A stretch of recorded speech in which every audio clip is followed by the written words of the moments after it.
It does. All right, we are now recording. All right. Well, I apologize. wish I had started it about 5 seconds earlier.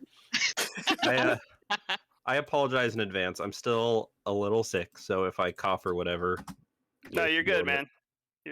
You sound a little stuffy. I just hope you're wearing a mask so we don't catch it. Yeah, just don't cough on me. Keep your distance. Just don't make me laugh too hard. How are you feeling though? You feeling all right? I'm feeling better.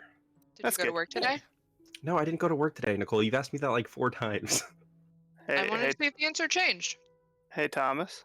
Yes. Did you go to work today? All right. Anyways. Thomas, you stay home today? Last time, we started the session off by meeting Takorin's simulacrum, who was transported back to the Empire so that he could resume money printing. You guys then traveled to Essere, introducing the Emperor to all of Jarsali's nobles and all types of people of influence in her life. You guys met her husband, her kids at a lovely dinner. Learned of some troubling news that an elder had been murdered and that 2 princes had gone missing. Jarsali also was troubled to learn of the king's mental and physical deterioration, thought to be because of his very old age. But Kryn noticed a shadow that was following Jarsali's youngest son, Cyril. Due to some investigation, mostly due to Jarsali's truth seeker abilities, you guys learned of an ancient elven kind of boogeyman creature called Ralmgrenkilla. It's a creature that manipulates people, and it gains power based on the renown of whoever its current thrall is. You guys did a little planning, and during a training exercise, Jarsali blipped into the ethereal plane, did a little bit of fighting with Ralmgrenkilla, and then it escaped.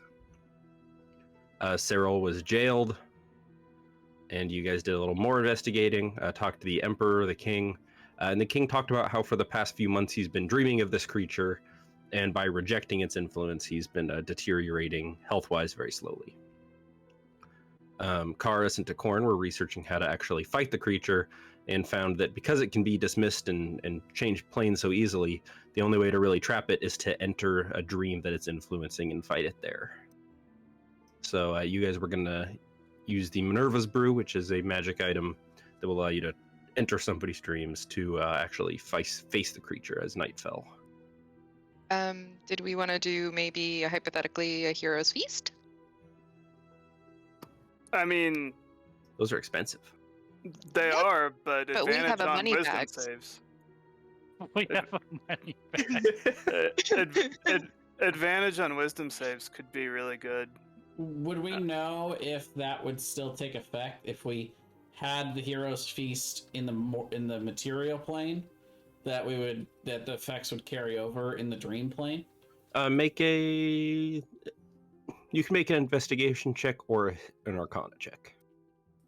Arcana is going to be my thing. Didn't the guard guy who's going to be there, hasn't he been to the dream plane before? Can we ask him if he knows if effects on our bodies go into the dream plane? Khuros wouldn't know that, but yes, it will still be effective. Whenever you enter the plane of dreams, you gain the benefits of a long rest as well. Right. So we didn't actually have to wait. We could have gone instantly, but yeah, if we want to take an hour to do a hero's feast, that's fine. I suspect that a place like this would have pretty easy access to the materials for it. It'd just be a matter of paying for it, yeah? Yeah, the only thing that I would need is a gem-encrusted bowl worth at least 1,000 gold pieces, which the spell consumes. And I could technically pay for it myself, but... Shit, we could probably steal that from the palace. I mean, considering that we are on a mission for them, they might be Jarsali willing earmuffs. to help us get that. We're not stealing anything Yeah, from well, the I mean, the king's palace, with you Jarsali. guys, so he could probably arrange that, because the plan is for you guys to go to the Elder's Grove when the king Bert Shadow goes to sleep. The Emperor will be there, and Khuros will stay awake, link you guys into the dream, and then protect the Emperor and all of your guys' unconscious bodies. And of course, it is true that we do have a money bags, but Of course, in classic Moneybags fashion, I'm going to try to get as many tax breaks as possible here. You don't get this much money by buying encrusted bowls. That's right. Or being generous or kind to people. Right. Yeah, you do it by pinching pennies.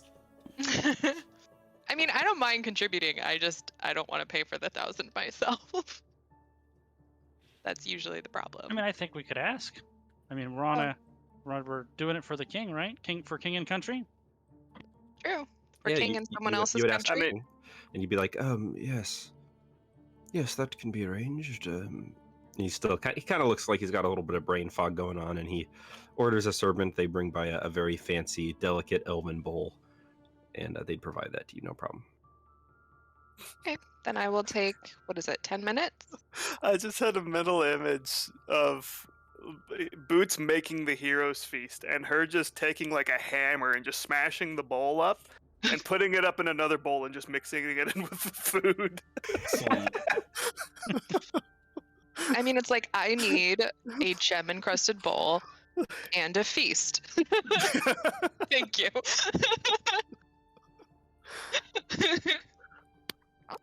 Anyway, I spend 10 minutes making this feast. And then we have to eat it for an hour. So everybody enjoy yourselves. Everyone's bleeding from the gums going, what's this hard stuff? Delicious. Enjoy it. You guys enjoy a delicious hero's feast, courtesy of Boots. I want to make sure she didn't put anything weird in it, like she tried to do in our tea that one time. Boots, did you put anything weird in it?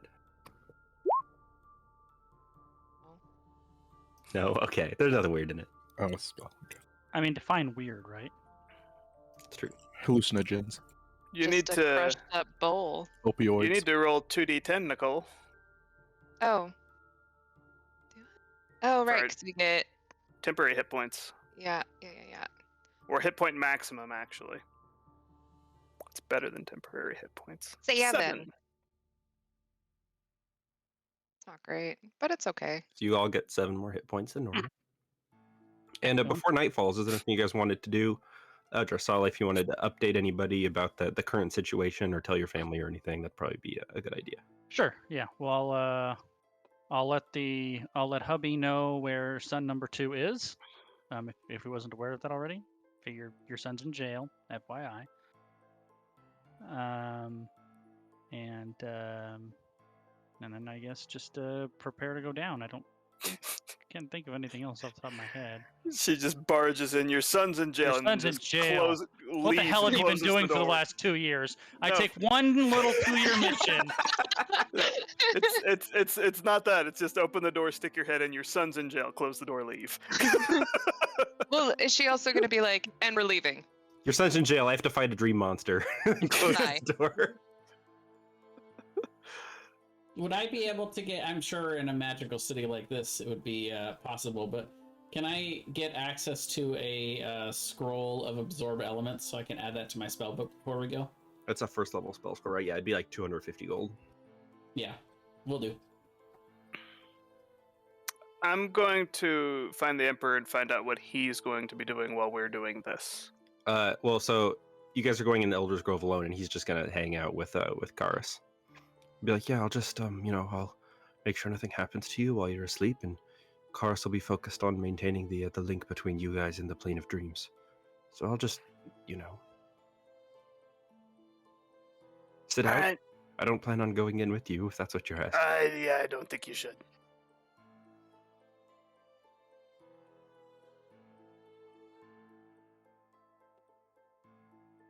And as night falls, whenever you guys are ready, you can go to the Elder's Grove. I am ready. Yep.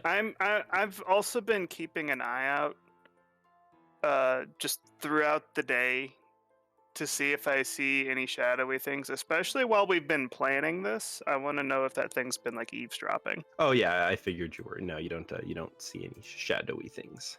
Okay. So before we go, because I am trying to quickly plan my spells. Is Scarf gonna go? Question. No.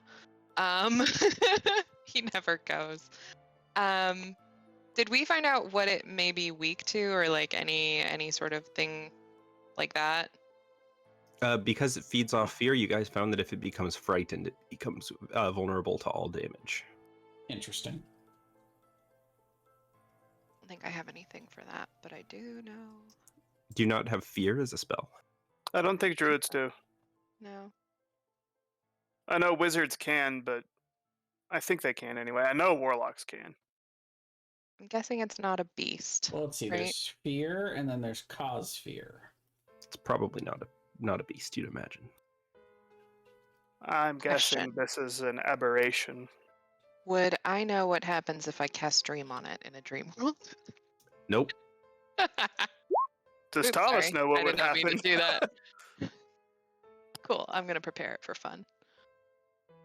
Gosh, maybe I should have, knowing that, maybe I should have gotten a scroll of cause fear instead. You could do that too. I mean, I guess I could do both. You're right. Sure, why not? I'll get a scroll. Get a scroll of cause fear. okay, that'll be another 250. Oh, it's a Chump first level change. spell? Yep. Oh yeah, I definitely don't have it. Yeah. It Chump is. change. It is chump change. You're right.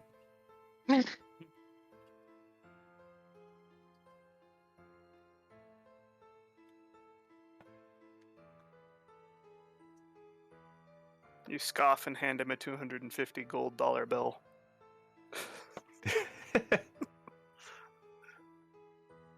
You just jingle out like the change in your pockets, and you're just like shuffling through like platinum, like nope, nope, nope, nope, nope, nope. Oh, here's some gold. And you give it to him. Yeah. Random question: is there any way to link a spell book to another one? So, like, if a change is made in one, it's made in another one. I don't think so. Interesting.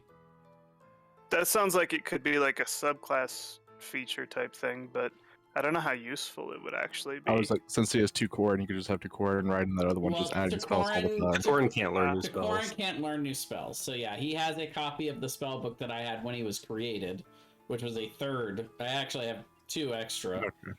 But yeah, I won't be adding these spells to my backup spell scroll or spell book until I actually have my pen, because I'm actually having to look up exactly how much it is to add to my wizard spell thing, because I actually have to. Yep, I have to do it the old-fashioned way right now because I don't have my Pen. quill. Yeah.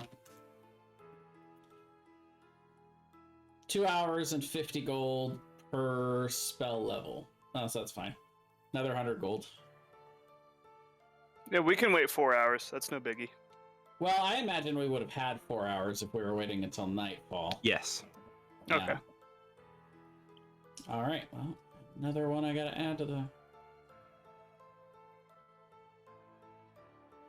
And so I also think about that same thing. Any spells that you add to your spell book do not get updated in his, since this was just a copy when you created them. Well, yeah, but he's actually got his own character sheet for Tukorin, and that is specifically so I could take a snapshot of what my character was like at that time and not update it with anything. And so that he could have his own HP, which is maximum 20 HP, by the way. Squishy. Yeah, he gets half. Yeah, he is extremely brittle. But at some point, when I'm ready to cast a second simulacrum, when I've like reached level 9 or something, or when I've got like level 9 spells, I'll create a new one. So we'll probably take Tukorin out on an adventure before I, melt him and recreate him as a higher level. We'll go old yeller him. Take him out to all his favorite places. Let him have an adventure, because that's what I would want to do if it was gonna be my last day. Should create one of me. He'd have 90 hit points. Oh man. How long have we? I can actually do that. I can create a second anybody, as long as they're willing to sit in a room with me for 12 hours. How long have we actually been in SRA? Like 2 days? This is the end of day 2. What We am were I doing? planning on being I'm here a adding week, right? this. Yep, 10 days. Well, we'll means get we'll to have a see lot of the time to Emperor party after recover, this. hopefully. The king? Yeah, the king. I know, we've got a king and an emperor here, and it gets very confusing. Anyway, yeah, let's go. Okay. I'm ready. You guys make your way to the Elder's Grove. The beautiful reds and orange trees contrast against the dark night sky. You guys are led to a beautiful, lavish green clearing. The king lays out a pillow and lays down in the grass, kind of crosses his arms and just looks up at the sky. Khuros is there. He starts passing around everyone this silver, kind of whitish glowing liquid. That's the potion needed for the dream connection. He instructs everyone to lay in a circle, even spaced apart around the king, which I'm assuming you'd all do. Mm-hmm. Yep.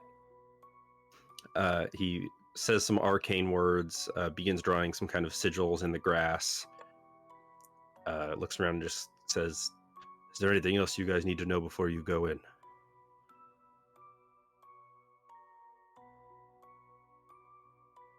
I don't think so.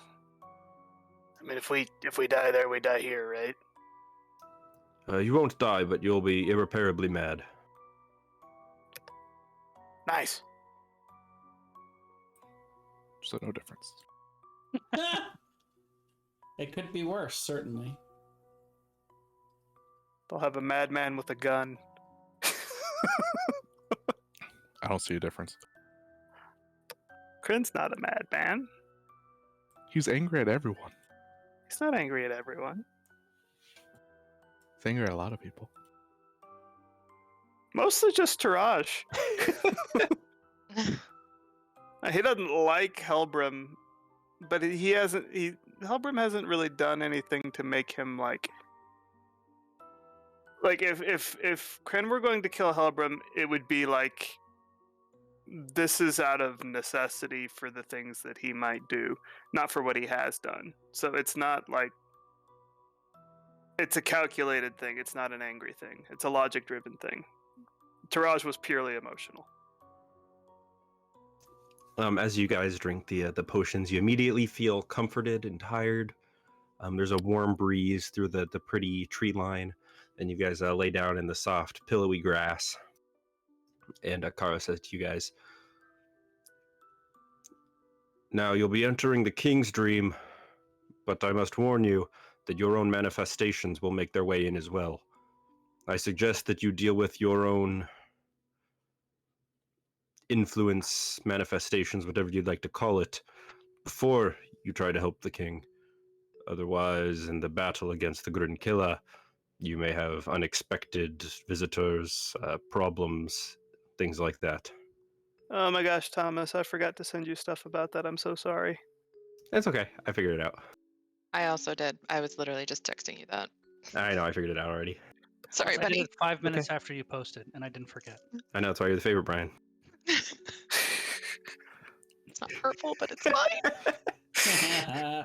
That's completely fair.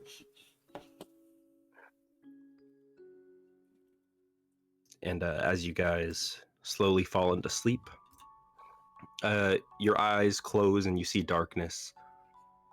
But then the darkness behind your eyes changes to a beautiful green, a blue, a red, an orange, a bright purple, a pink. And you guys find yourselves standing on a small stone platform. And all around you is this beautiful kind of northern light style colory vortex that just surrounds you. And as you stand there, the platform begins to extend. Stones appearing out of nowhere, leading down a path. And the path leads to, as you can see now still forming, kind of manifesting out of thin air, a ruined castle of some kind.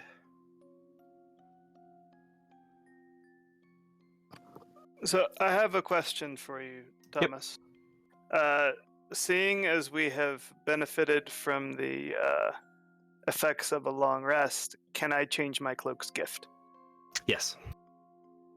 And we can re-prepare our spells for whatever we want for this. Correct. Do I want...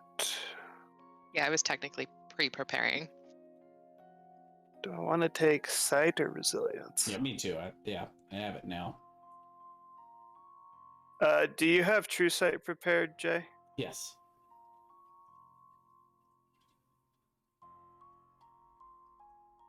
It's my only 6th level spell that I'm taking in with this.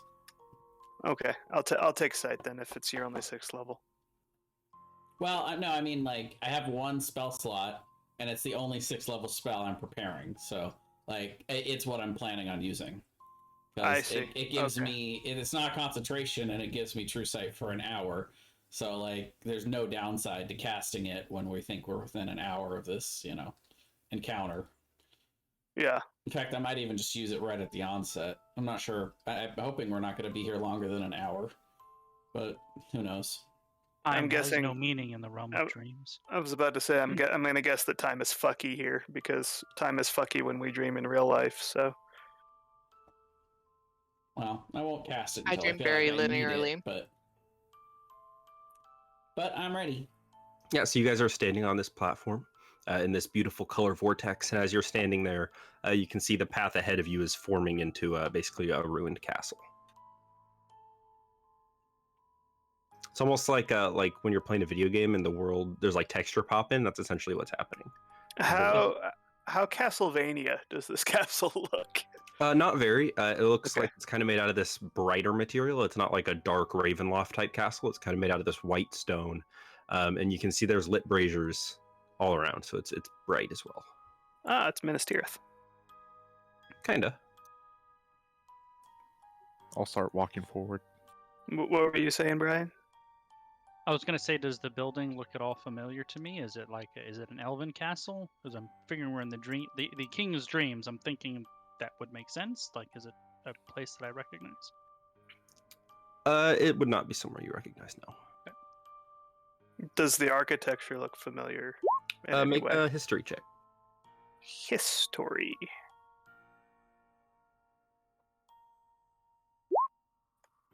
It looks like a combination of different architecture styles. Some of it you recognize from like nobles in the Borderlands. Others definitely have more elven influence. Some of it looks like a dark dwarven keep.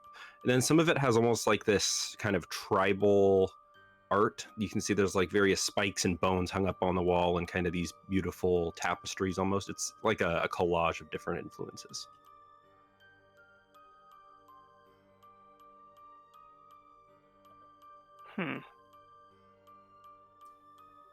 Would I know if it's a mesh of all of our cultures?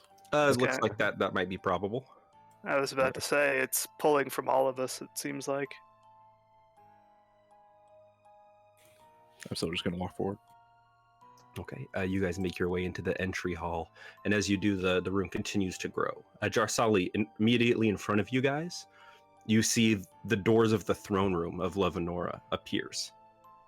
This double set of beautiful doors with elven inscriptions on it. Looks like the entrance to the throne room. To the right, you guys watch as this beautiful wilderness begins to expand and branch offwards.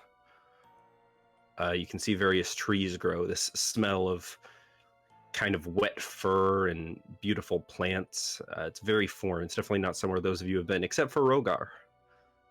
This seems like a very familiar land to you that you recognize as similar to the topography of home. And to the left, you see a large iron door.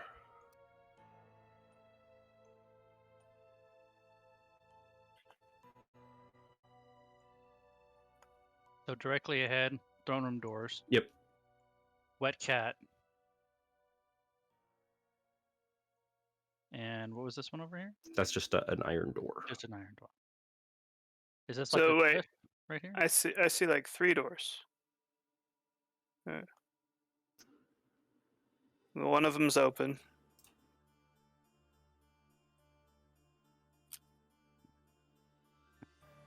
So there's the path into the jungly. There's the cliff. There's the double iron door in front of us, and then there's 2 doors on the left, or one on the left and one on the right. Right? Mm-hmm. What do those doors look like? They just look like basic iron doors. Okay. But this open one looks fancy somehow. No, this is the fancy one. Okay. The double set of doors down here. I'm gonna step over to the edge of the jungle and just peer in and see if I see anything. Okay, give me 1 second. My Roll20 is loading up here. I changed something and it's making me refresh. I'd actually like to, assuming Rogar is willing, I would like to cast on you Protection from Good and Evil. Yeah, I'd be willing. And this will also give me a little a little preview into what time is like here, because I'll be concentrating on this for 10 minutes. So let me know when 10 minutes is up. All right. Well, there's 5 doors, and there's 5 of us. I wonder if that's, Doesn't seem like a quinky dink, does it? No, it doesn't.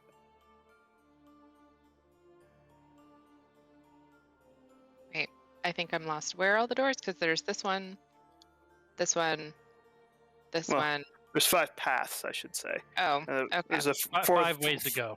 fourth Okay. door right here, and And then then there's this thing over here. the Okay, jungle. okay. I'm caught up. Sorry. No, you're good. Well, Jarsali would say I'm inclined to go into the throne room because we are in the king's dreams. However, I have no reason other than that. I mean, it makes sense. We are here to help the king. I think that's probably smartest. Kren's gonna come over here and just kind of peer over this kind of cliff area. Does it look familiar to him in any way? You're looking where? Just I'm like looking- off, down? This way? No, I'm just in this Oh, through no, this door. it wouldn't, no. Okay.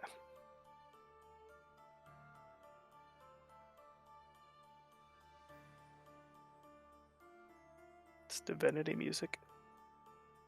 Is it? Divinity has such good music. Mm. If you like RPG games, I can't recommend Divinity enough. Oh, Divinity's great. I never played the Okay. original, but I played 2, and it was excellent. Two is better than the original. And that's also well- the engine, basically, the new Baldur Gate. Yep. Baldur's Oh, yeah, Gate is- yeah. Baldur's Gate's gonna be so good. It's going to be It really is. good. I can't wait for it to actually be done. And yet I am. I know, right?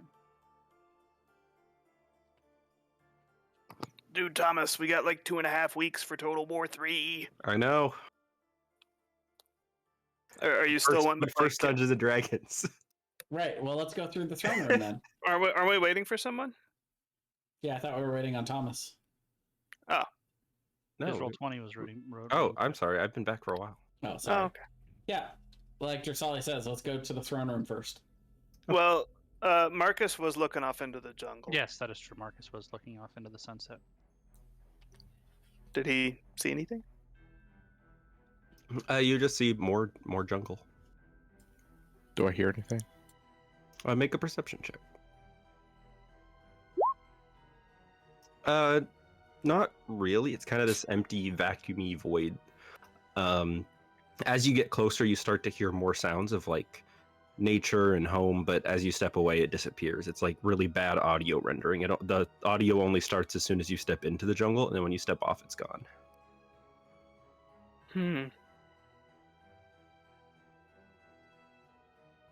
Interesting.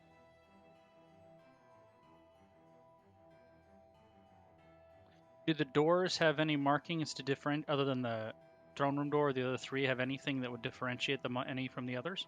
Nope. All right then. Am I picking anything up with my true sight? Boots is gonna do that thing where she like puts her hands on either side of her head and it's like blinders, blinders, blinders. Let's go to the door. Let's go to the door. Because she really wants to open one of them, All right. but she will Well. not because she is smart-ish. I will examine the door for anything that jumps out at me before opening it. I will assist in such an examination. Yeah, make an investigation check. No, looks like a normal door. I investigate the shit out of that door, You do. and then I will open the left of the 2 double doors.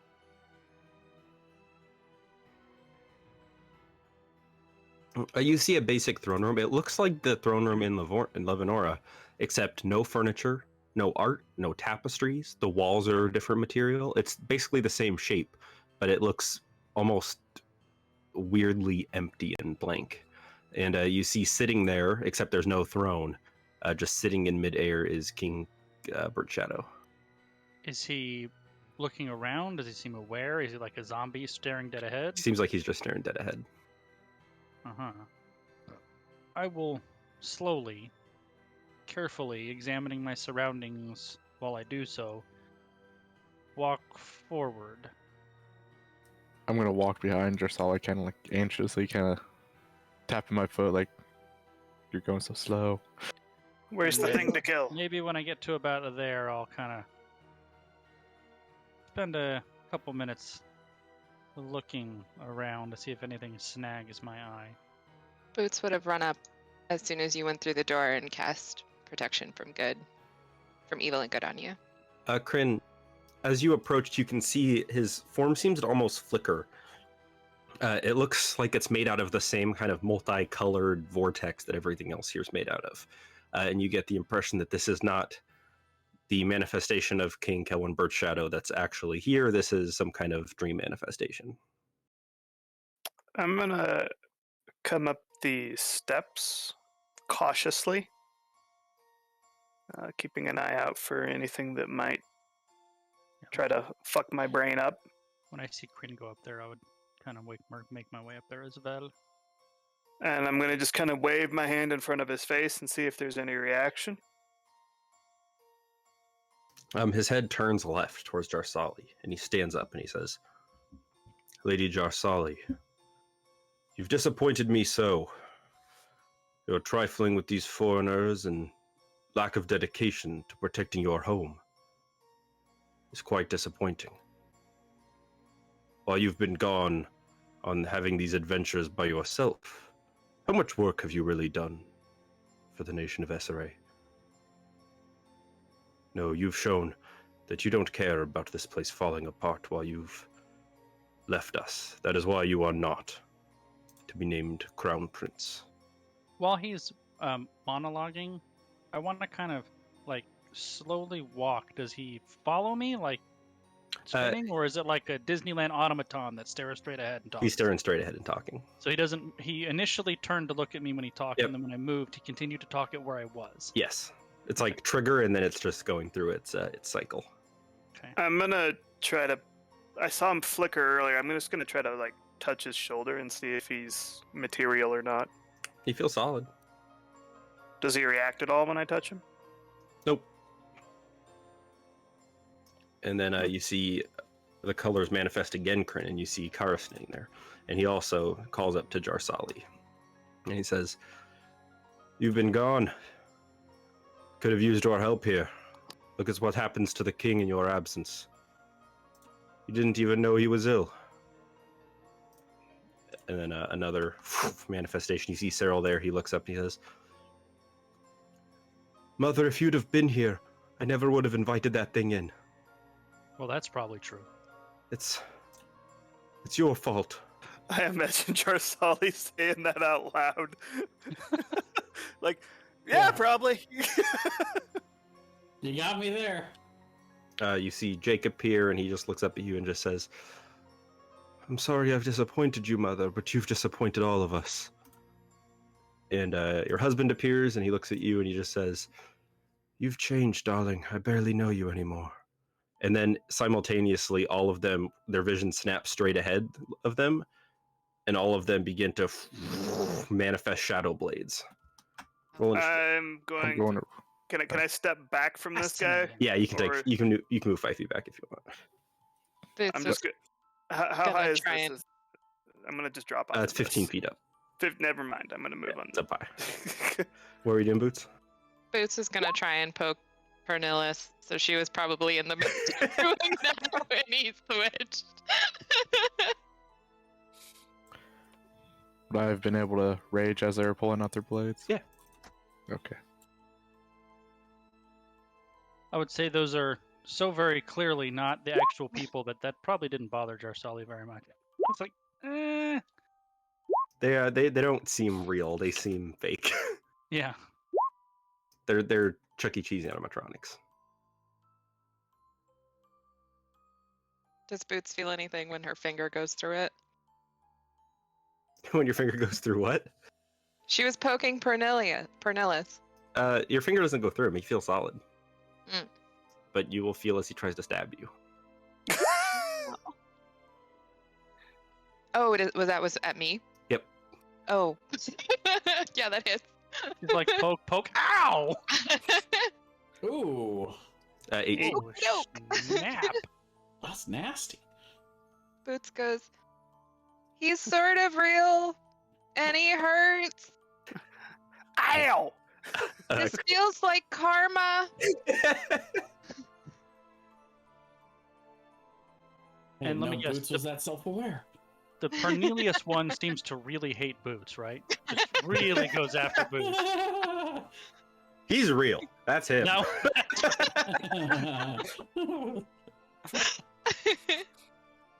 Let's see. What am I gonna do here?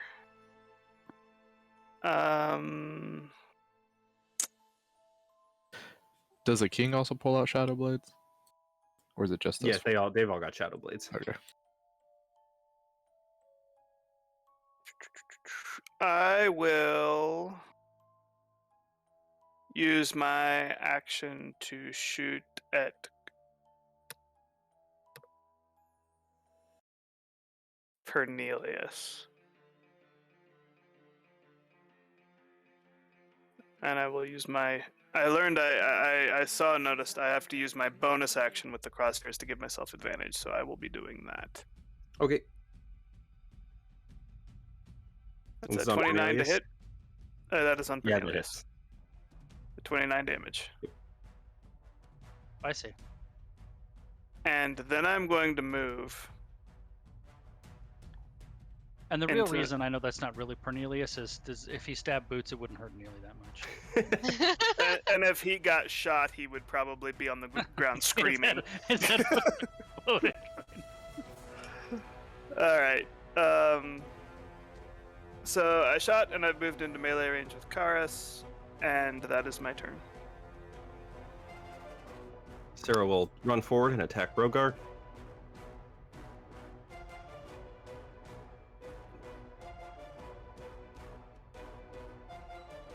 $19 to hit. Misses. And Jake will do the same thing. Seems pretty straightforward, friends, but wait for the dicketry. Oh, so real quick, actually, this is important. Does Rogar and Jarsali still have protection from evil and good on them? Is it concentration? It is concentration. Then no, you can I only put wouldn't on one. need it. Jake doesn't go No. until initiative 7. Oh, To you're right. Corin had it on Rogar. I had it on Oh, Jarsali. then yes, they would both have it still. Okay, because then I will have to roll for that, and then if they're aberrations, celestials, elementals, fae, fiends, and undead, they have disadvantage on attack rolls That is against them. important. Then, That's why they I have was like, this is disadvantage. important. And I will roll a con check. Nope, it's gone. And it's gone on Jarsali, but it's still on Rogar. So And unless you Cosmic Omen yourself to keep it. I will Cosmic Omen myself, thank you. Because that is worth keeping. Karis will attack Kryn. Wow, Miss. bad roll. And to Corin. I am going to cast Kaja's Mind Whip at 4th level so that I can target Jake, King Birch Shadow, and Pernillis. They all need to make intelligence saving throws. And they all fail. So they take 10 psychic damage. And until their next turn, or is it until my next turn? But they cannot take a reaction until the end of their turn. And then on their next turn, they have to choose action, bonus action, or movement. They will have to do that, but they seem immune to psychic damage. Fair enough. Good to know, but yes.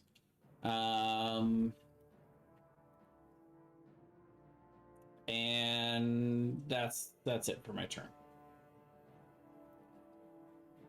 All right, the king will attack Jarsali. He had to move. He cannot move and attack. Oh, you're right. Well, in that case, he will just move.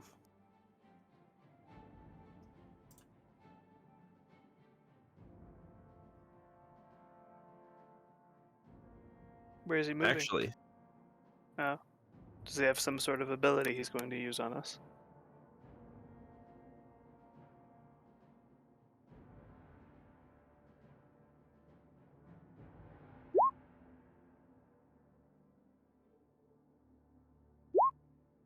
Fails. That's good. Oh. Drasali. While Tokarin mind whipped, I'm going to actually whip. And I will, Are you going to Nene? yep, I'm going to whip and Nene.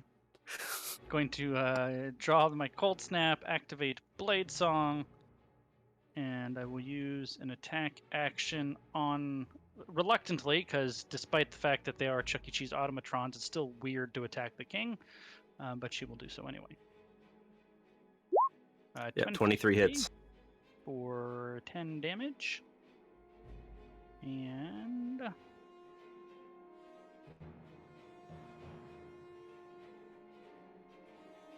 I will Ray of Frost for the second part of the attack action. Whew. 27 for whatever. It's 16 cold damage because it's not a crit. Yeah, that'll do it. And then I will 10, 20, 30, 40. That's my turn. Jake will try to summon a nightmare. Oh, they can all do that, huh? Yep. Uh-oh. Oof. He succeeded. Shit got real, boys and girls.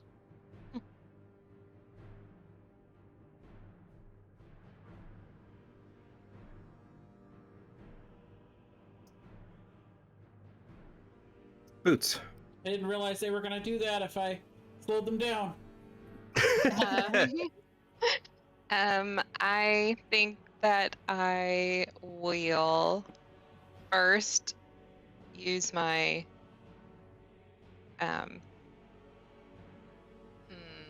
He doesn't have his reaction right now because of what Tokorin did to him. Ooh, good point. So I will. Yep, Now I'm so- wondering, it might be nice to do like a touch spell and then run away. Yeah, I like that. But I don't know if I have any good touch spells that I have prepared. I've always been a fan of inflict wounds, but you don't have that one, I'm afraid. Do not have that one. Okay, well then I will just run away. Probably right here. And then cast... As we assume our normal party formation. Right? Poor Crane over there. Oh, buddy. Yeah, I forgot that he had his reaction was gone, so my original plan is kaput.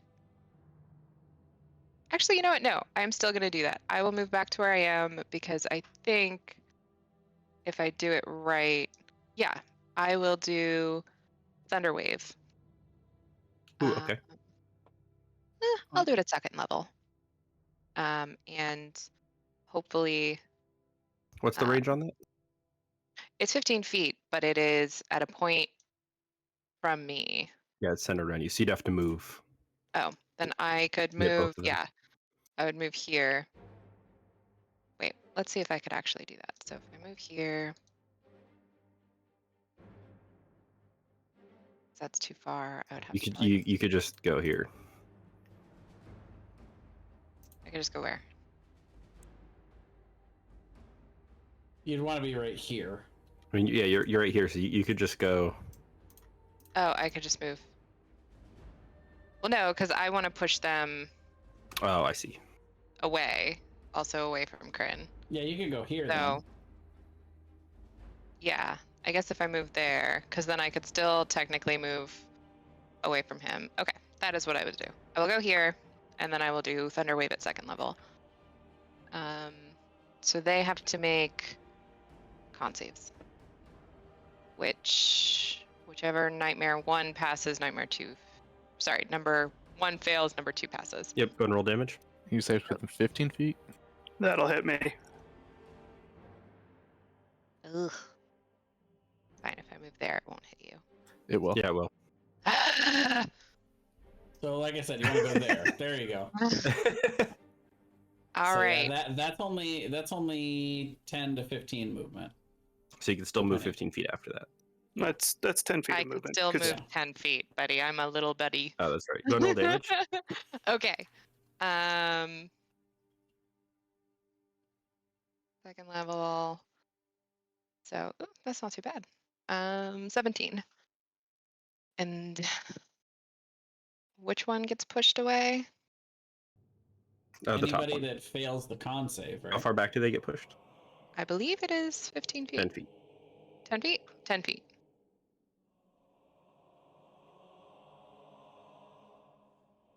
And then I will move my last remaining 10 feet, I guess, into this. I hate going into corners.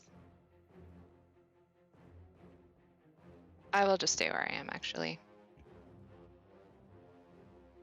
All right, Rogar, I set you up there. Now kill my son. Rip that little shit apart. I will attack him twice in the glaive. 26, 25. Those will both hit. 17, 16. 33. I'm gonna start whispering towards Cyril. Left, right, dodge, up. Sorry, you can't do it on your own. So I forgot Cornelius also gets 17 from my archer Oh, form. okay. Sorry. What's your second form? The serpent. Dragon or serpent? Serpent. So I get 2 extra AC, and anyone that hits me gets damage. Is that it for you, Rogar? Yeah. Cornelius will turn his attention from Boots to Takorin. Yep. They seem just Sorry. auto-programmed to That's attack okay. whatever's He closest. just moved, so now he can't do anything else. Oh, He you're can't right. attack. Corin. I will shoot Cornelius.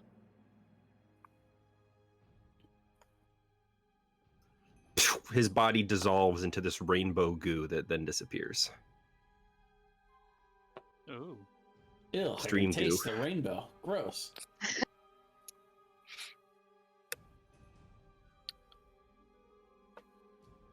that it for you? Yeah, that's it for me. Actually, no, it's not. I'm going to use my reaction to turn invisible. Okay. You are invisible. 16 to hit Drossali. No. And Sarah will attack Rogar.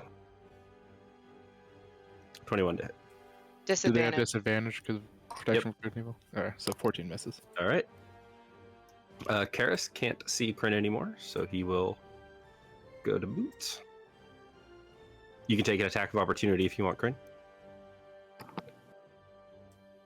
It doesn't state whether or not that would cancel my invisibility. It would not.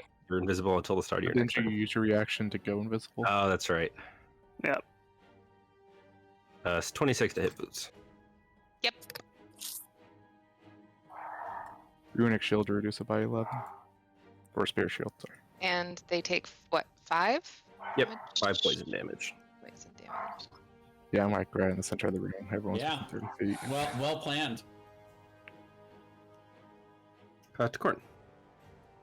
All right, I am gonna take a step back, and I am gonna cast Frostbite at Khuros.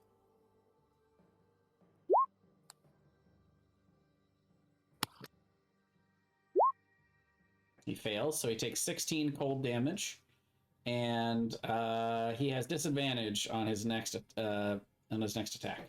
Oof.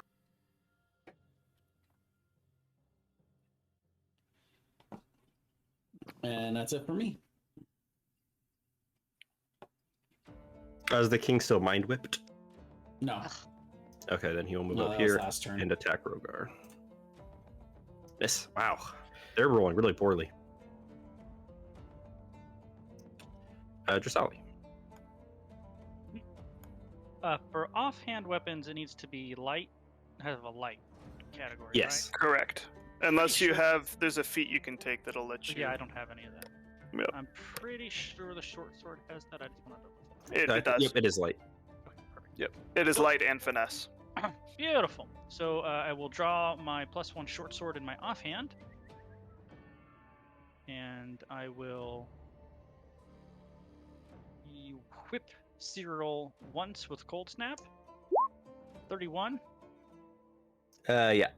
For 9 plus 6, 15 damage. Why is it a? Why Advantage. is it a? Why? Why what? Why is it advantage? Because Rogar's right on the other side. No, it's +2. Oh, you're right. +2. So yeah, you're right. I forgot we did it that way.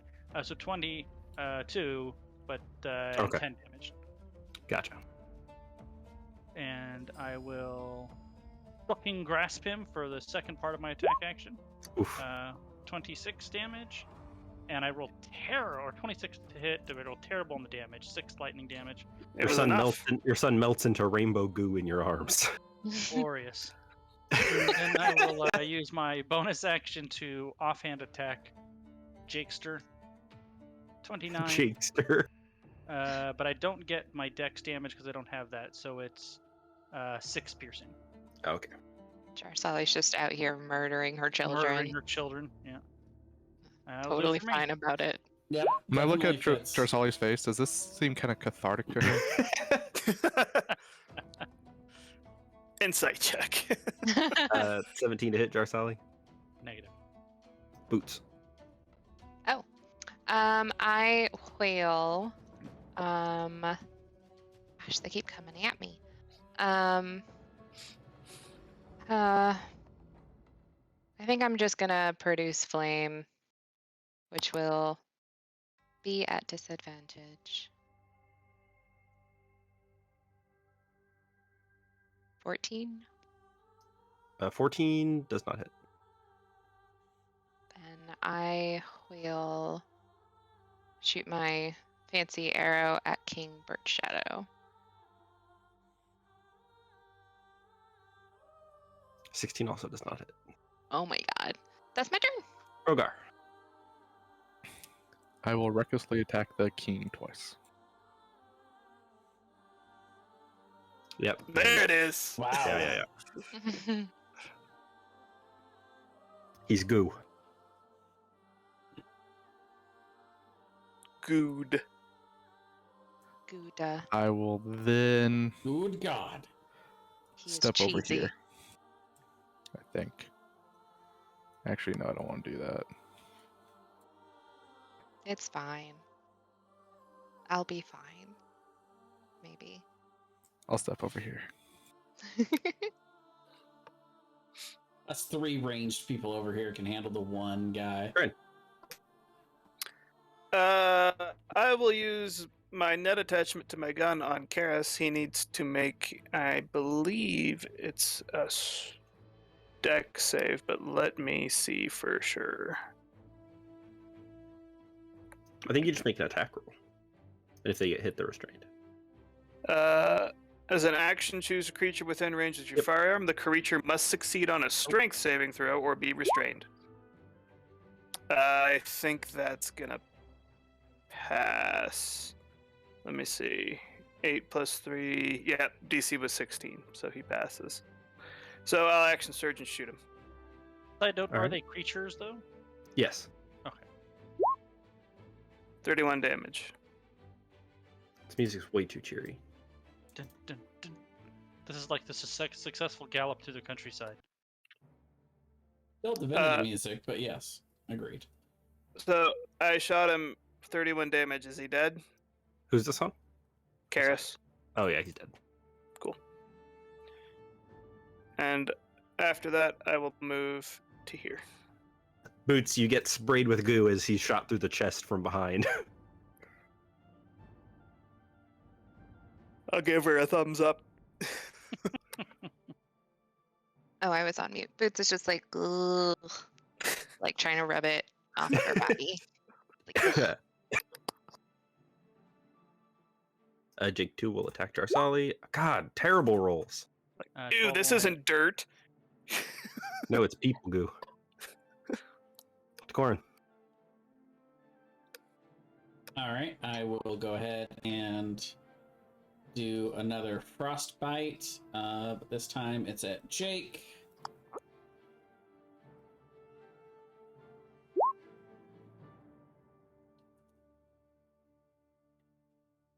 DC 19 con save. Is this at thing 1 or thing 2? Thing 1.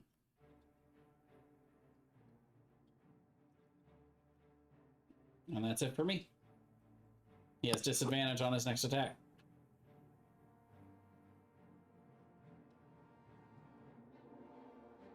All right, Drasali. All right, I will cold snap at Jake number 1. 32 for 12 damage. I will then shocking grasp him, 22 for 13 damage.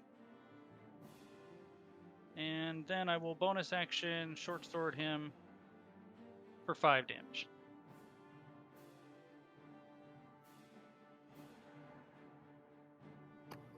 Assuming 16 hits on the line. Yep.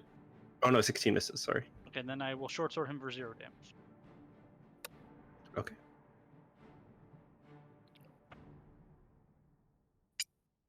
And that's it for me. Jake will stab at you.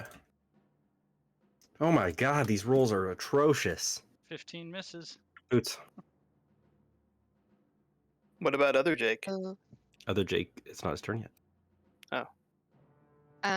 I will do a lunar form on lunar arrow thing on this guy. That'll 25 for 15. Cool. And then I will do a guiding bolt on this Jake. Just at first level.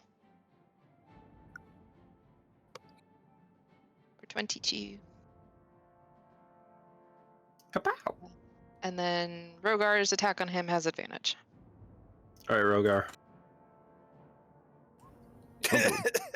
Kill that child. Is he dead? 18, 15. 30, oh my 35, god. Yeah, he's 35 dead. damage. He's not just dead, he's really dead. All right, all my So crits are gone dead. for the night. And as the last of the nightmares falls, you guys watch as this rainbow wave blasts out, and you guys see the castle begins to change, and it loses all of its elven influence.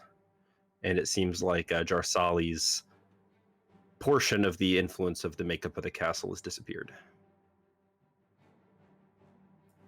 Does this part of the castle start disappearing? It doesn't. It just looks like an empty room now, like completely flat gray stone that Like makes up the same shape as before. Like totally nondescript. Yeah, like a white padded room, basically. Textures didn't res. Yep, exactly. Well, I guess we were right about each one of those doors representing us, but I guess we got to deal with them all. Seems like it. This counselor is quite the coward, putting all these things in front of us before we can actually get to him. But I suspect that of a nightmare being. Such poor facsimiles as well. Not even very creative.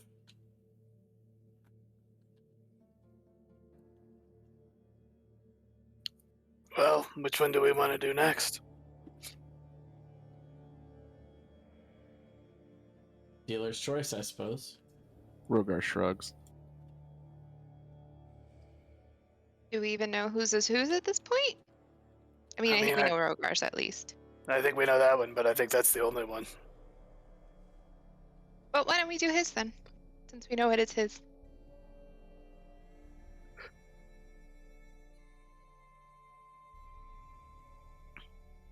Fine by me. Rogar, is that okay with you? And he's gone. Okay.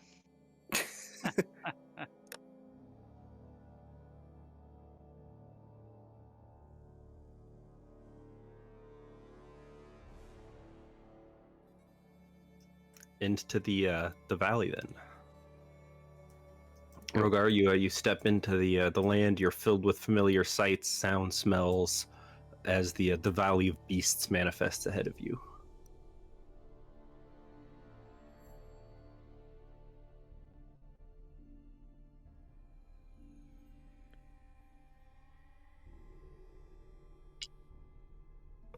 About how long have we been here? At this point, maybe 5 minutes. Okay.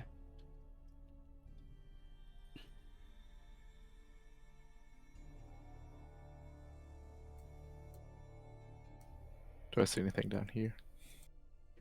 As you look around the corner, you see a few things. Is this water, Thomas? It's not. That's a hole. The Okay. hole to the gaping Color abyss. A void whole lot of nothing. It's money, because it's a whole lot of green down there. So a few things that you see. First of all, you guys all see a sleeping Leonin. Rogar, you recognize this as a Kroshar. The rest of you, it's a Leonin you haven't seen before, and he seems peacefully sleeping. And as you approach, these shadowy tendrils emerge from the sky and begin to grab him. His sleeping body kind of moves as the strings grab around each of his limbs, almost like a puppet. Rogar's immediately gonna run over to him and start trying to chop at the tendrils or tentacles. You begin slicing at them. They seem to just, as they're cut, they immediately reform. And he's almost being like marionetted. The sleeping Leonin's corpse is like kind of droopy like a puppet, but standing. And you see the tendrils come from this floating shadow of a horrific wolf creature. And it lets out this horrible... And I'm going to have you guys roll initiative as you see this wolf shadowy monster. So you can barely make it out. It is literally puppeteering this sleeping Leonin.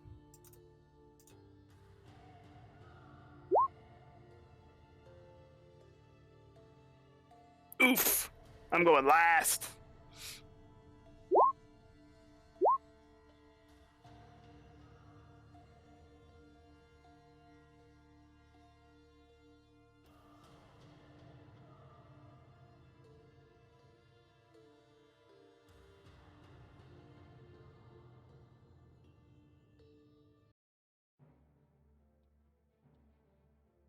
Rogar, you're up first. I'm gonna immediately throw down my glaive, pull out my blade of thirst and silver, and start attacking it. The shadow. Okay, you get a +1 to all your. It's considered a wolf creature, so you get plus the bonuses from that. And it is considered a beast, so you get the benefits from that as well. Okay. So you get an extra +1 to all attack and damage rolls, and all your hits do an extra 2 damage.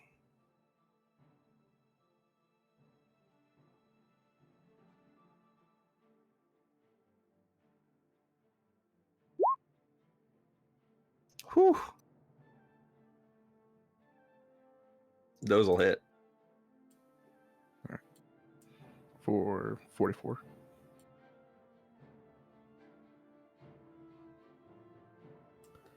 That's it.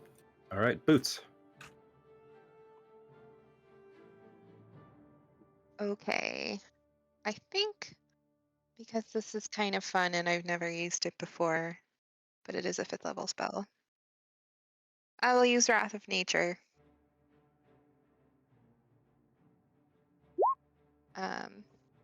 Probably right on top of the Ulfrin Hulk shadow.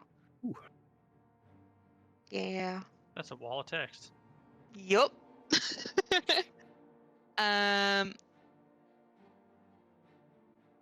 So let's see.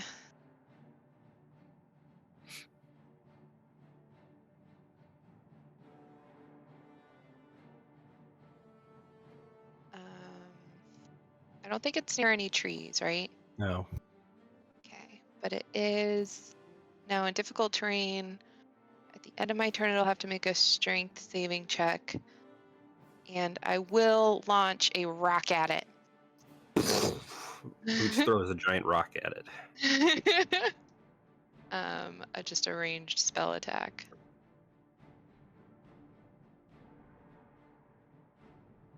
So this is just the attack. Yeah, it'll hit. 20. So it's 3d8 damage. Yeah. Actually, that should be right. 3d8. So yeah, 10. It takes 10. And then I will still use my, because it hasn't been long enough, I still have my archer form up. So 19. That hits. So it'll be 16, and then... Do we know if this nightmare Kroshar thing is looking pretty angry? It's asleep. Oh, it's asleep? Cool. Then the Ulfrin Hulk. It is a sleeping Leonin, but it's being puppeteered by the shadow. It's literally asleep, but it has like strings that are moving its limbs. Okay, so it can attack somebody. Yes. Okay, Is, and is this asleep in like the Batman from College Humor? Like, I killed the guy, he's asleep, or No, is he's it asleep. okay? well, he needs to make a strength saving throw. Shoshar does. Mm-hmm. Yep. And now he is restrained. Oh, And that is my turn. Drasali. Since Jarsali can do simple math and has limited numbers of blade songs, she's not going to do that. Instead, she will go 10, 20, 30, and will attack twice. Let me check something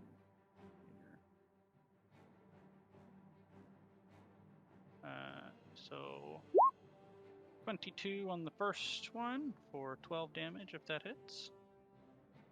Yep. And the second attack will an 11, which will probably miss. And that's it for me.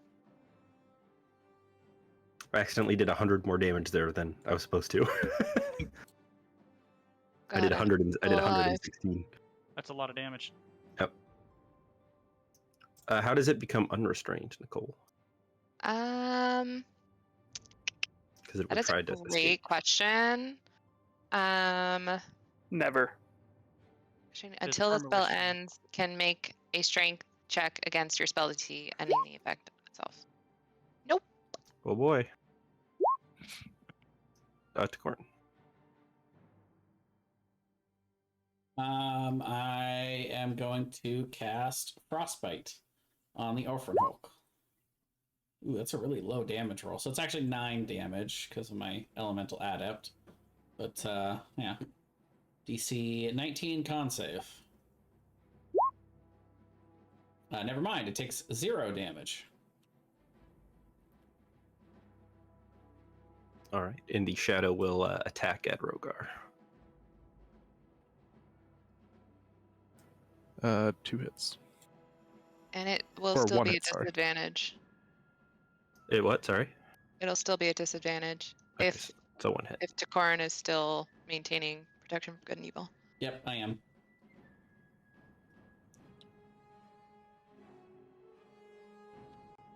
And then it will activate. If it's a beast, though, actually, I don't think protection from evil and good will affect it then. It is both a beast and an aberration. So. Oh, cool. Then never mind. And everybody has to make a DC 20 Wisdom save or be frightened. Good thing we have advantage on these. It's true. I have to roll a nat 20. I will bump you, Kryn. Thank you. You're welcome. Boots be fine.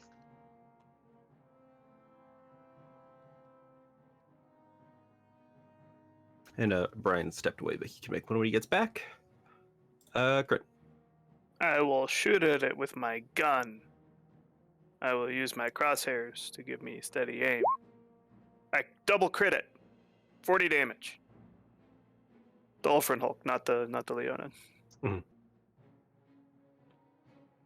And that's it for me. Rogar. I am going to recklessly attack it. Twice.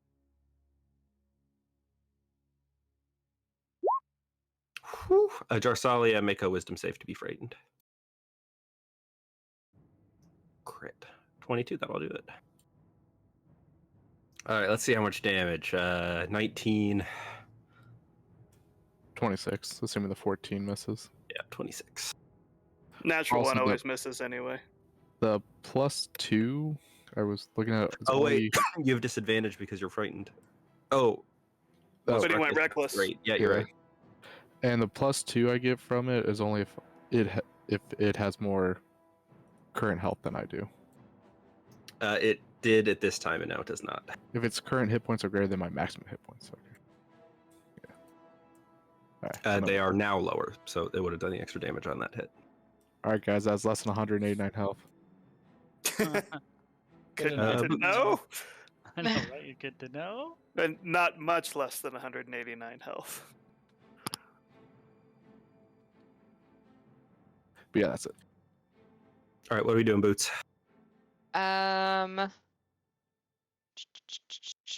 Sorry, I have to reread this wall of text again.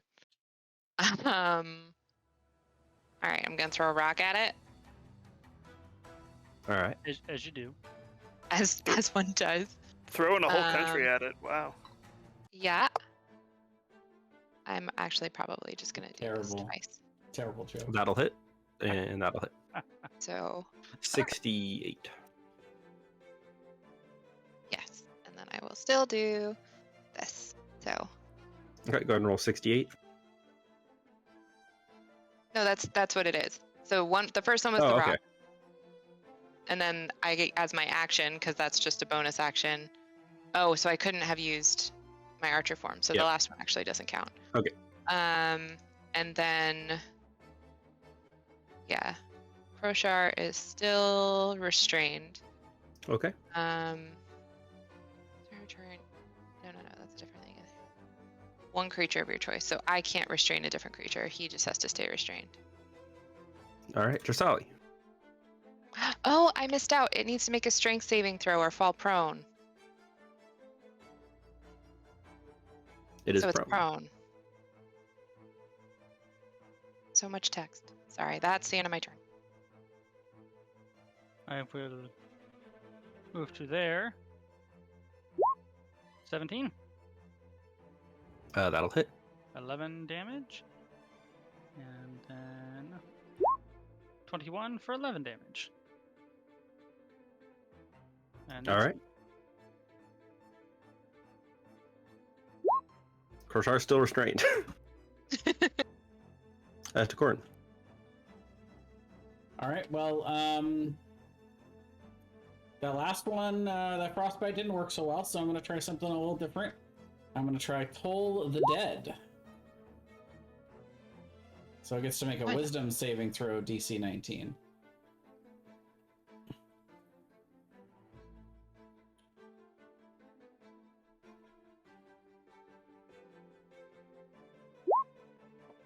It fails, so I get 3d12. That's 15 necrotic damage. Gotcha. And that's it for me.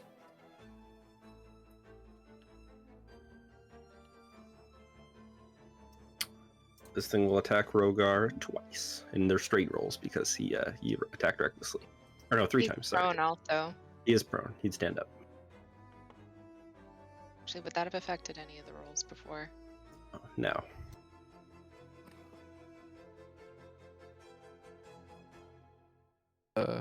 Two hits. So that's 33 plus 28. 61 plus 21 is 82 damage. God damn. Oh, Even Try at to get a half disadvantage, of the it. 21 hit. that thing Oof. hits like a friggin' train. Good Well, lord. they were straight rolls because He attacked recklessly. No, he totally, attacked- but I'm just saying that thing hit like a fucking At least I train. could mitigate 21 of it because of my rage. Yep. Grin. I'm gonna shoot the damn thing using bonus action. Bonus action for advantage. 23 for 24. Yep. That's it. Rogar. I'm going to recklessly attack it twice again. 15 plus 16 is 31. Yep. It's looking pretty low. Boots.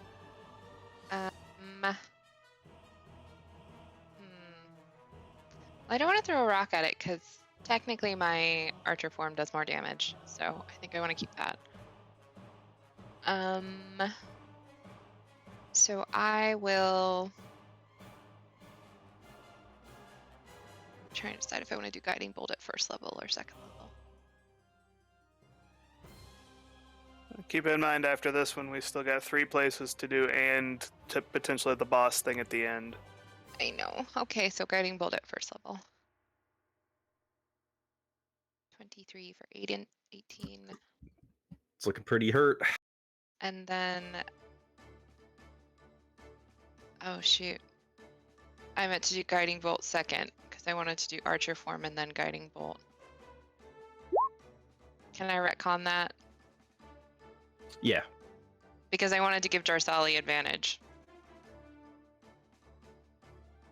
But would a 15 hit? I don't think it does. Nope. Okay, but that's still fine. The 23 is what hit, and then Jarsali has advantage on her hit. And that's my turn. All right, Drasali. I will use the attack action, and for my first attack with advantage, I will use my cantrip. So 16. 16 misses. Rip. All right. Second attack. That'll hit. 7 for 11 damage. And it dissipates. The shadow turns into a beautiful puff of rainbow, and you hear the creatures kind of let out a snarl.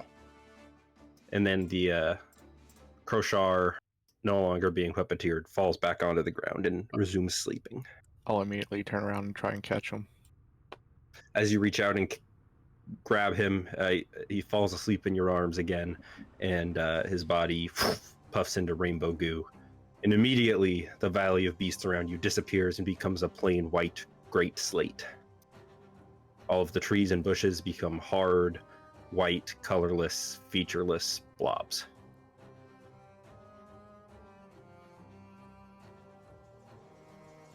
Kryn's gonna look at Rogar and say, "Someone from back home?" I'll nod yes. I just remembered we couldn't be frightened. Too late. No take backsies. I know. Oh, is that part of the hero's feast too? Yeah. Ah. I forgot. We all forgot. It's fine. I would have recklessly attacked anyways. Well, friends, Rogar no was time but the mad. present. I'll get up and start walking. Is this a door over here next to It this is. one? It's a door with some strange symbols on it that you don't recognize. I'll point it out to Boots. Boots will look at the strange symbols. You don't know what they are. I'll Boots also shrugs pat her Boots shoulders. on the head. Boots says, "It says do not enter." Corn, you recognize the symbols. These are the symbols of the Valley of Small Folk Guild. I'm gonna bop Boots on the back of the head lightly. I believe we found my door, ladies and gents. Well, any idea what we might expect inside? Do I have any idea what we might expect to find inside? I don't know, do you? It says to Corin's boudoir. Just whatever you do, don't sign any contracts or agree to do any work for about 200 years. And Gotcha. I'll start walking in that direction. So, a bunch of rich old wizards? That's what we should expect? Ah, rich as a. What even is rich at this point? Those peasants Money. can't compare to my wealth. They would have been a lot Plebeians, richer. all of them. They would have been a lot richer if they had let me move past first level spell scrolls in 200 years. Oh. What's going on? Holding a bit of a grudge, I see. You immediately see the basic guild hall that you've spent a lot of time working in, speaking with other members of your guild. You see all along the floor are these various scattered papers that make up the symbol of your guild, although not completely. Several papers are missing. In fact, a lot of them. There's a shelf to the side with many books. And Jarsali, Takor, as you guys begin to enter, all of you have to make con saves. Oh, I don't do that. Would I know if using an item in this realm would also use it in the real world? Real world? That's a good question. You probably wouldn't know that. You could ask Takor and he could make a check for it. I wouldn't know how No. to ask. It's. I'm gonna use the because healing potion. I'd meant to switch over to dragon form in the last fight, and I never said it. Kryn and Takorin, as you guys enter, you feel this weird buzzing in your ears, and you feel this strange burning sensation. Almost not burning, but like heat, like you've been in a sauna too long. Feels very uncomfortable, and all of you begin to feel it, and you quickly dash out of the room. Just out of instinct, it feels extremely uncomfortable in there. It's very hot. But Kryn and Takorin, as you guys look at them, look different. Takorin's beard is longer and scruffier. Kryn has more facial hair. His hair's a bit longer, and he has some crow's feet under his eyes. And it seems that Takorin and Kryn have aged about 5 years for failing that save. So what you're saying is, if I would have failed that check, I would have looked exactly the same. Yep. Boots is gonna go And try you're and saying- like reach up and. Sorry, go ahead. I was gonna say she's gonna reach up to Kryn and try and like smooth out his crow's feet. Like, you still look great. And you're saying Takorin looks like a pile of dust right now. he looks a good bit older. Korin, you look about the same. Takorin, make an Arcana check. All right. Whew. You see the papers that form the guild sigil here that is incomplete, with various missing papers, seems to be producing this arcane chronomancy, almost like it's a broken flow. And if the sigil's not complete, it's going to continue to do so. What if I just set them all on fire? Yeah, without stepping in the room, can I cast Mage Hand and move the papers around so that it completes the sigil? Yeah, there's not enough papers in here to complete it. Ah, We could find the papers.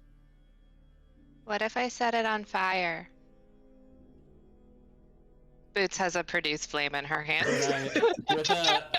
with a level 30, would I know if I just could I dispel this with dispel magic? Probably not, because it's not real magic. It's a dreamscape. It's not actual magic. It's just your brain creating what it thinks is magic. But there are books here if you needed papers. It's just whoever's gonna have to solve this is gonna have to just make a bunch of con saves and try to complete it as best they can, or you can leave it. But then Takorin's manifestations will not cease. So, Would Decor I mean, be telling us all this? When Yes, of course. I'm assuming. I will step up. I can help too, because if the save is at least a 10, I cannot fail it. Same. Well, I'm gonna cast Mage Hand from the door, and I'm gonna instruct them to go to the bookshelves and just start ripping out papers and just throwing them out so that I can use Mage Hand to try to arrange the puzzle. Are both of Ditto, you gonna the do first it then? time I'll have used Mage Hand in the entire campaign. I was like, do I have that? Oh, I do. So Who knew? Since Rogar and Boots don't know the symbol, you'll have to direct them to Korin Yeah, as they're making it. that's my plan. So, Drosala, you're hoping too then. Let's see. I'll Mage Hand as needed. Kryn So- lights up a cigar and watches. It takes 10 rounds to complete. With 2 of you, it'll be 5. With Jarsali and Takorin, we'll call it 4. So each of you is going to have to make 4 con saves. The DCs are 10, 12, 16, and then 18. Got it. Oof. Wow. All right, I nailed might it. fail some of these, but you can add 10 to all of them. I am rolling. 2 fails, 3 fails. Oh my gosh, I am not doing 4 great fails. at con saves today. No, they're all plus. So the first one is 13. Are they Okay. plus 10 or are they? Sorry, the lower second than- one is 11 because it's just any thing that rolls lower than a 10. Lower than a 10 is a 10. Ooh, you're right. So they're all fails. If Would you Boots knew have gone that, in during that? You should have let me do it because I have a higher con than you, I think. Because Mm, I have Well, proficiency in con saves. The I first one would've would just done have it all. passed because it was only 10. Yeah. So yeah, the first one would have passed, but then you would have 3 fails. So Well- you guys watch as Boots one. ages rapidly. But if we knew Boots that, is gonna live to be 3,000. That's true. So I think we can all be fine with this. Well, you guys probably wouldn't have known that. Boots hasn't actually ever used this before. That's That's true. true. It's fine. Honestly, We again, learned. Boots is gonna live to be 3,000 if she doesn't die before that of old age. You guys see Boots age rapidly. Her hair becomes very long. It goes from kind of scruffy around her shoulders and very like fluffy and curly all the way down to like almost down to her knees. Just very long orange tuft of hair. It begins to gray on the sides. Her face begins to wrinkle and contort. She kind of hunches over slightly as her back ages. And Excuse you, she is a gnome. She's not gonna look that old. You age based on your race. Yeah. In Boots, you gain 3 levels of exhaustion. What? Ooh. I see. 1 per failure. Oh my god, if I knew that, I wouldn't have done this. Well, Does that mean- But that's is- part of the trap. that's how we roll, baby. I know. Does that mean I have a level of exhaustion because I failed earlier? Oh, actually, the first one's a freebie, so it'd be 2. Okay. I'm sorry. First one's hey, this is the trap mechanic. Right. Do you have So- greater restoration? Or actually, I don't know if it's greater or lesser Well, restoration. one second, hang on. You guys complete the symbol. It lets out a blast of the same rainbowy energy, and the aging process stops. And suddenly, the room transforms, becoming plain white and featureless. Walk to here. It's a greater restoration that gets rid of exhaustion. What is that statue? It's broken and unrecognizable. Well, that's no good. Does it look familiar to any of us over here? Make a perception check or a history check. I do history. Okay. I don't, but I do this time. A Wait, little bit. Thomas. Go ahead. I have 2 levels of exhaustion? Yep. Okay. You said wait, and then I'm everyone sorry. moved on. It's Yeah, okay. yeah, I you have was 2 just levels of like, I need to know what I have. So your speed is halved. Yeah. Yep. Your 25 went down to 12.5. Oh,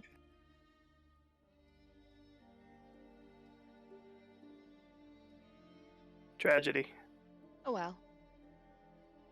I would assume by These are this- statues of Tectun, who is the god of obscurity and confusion.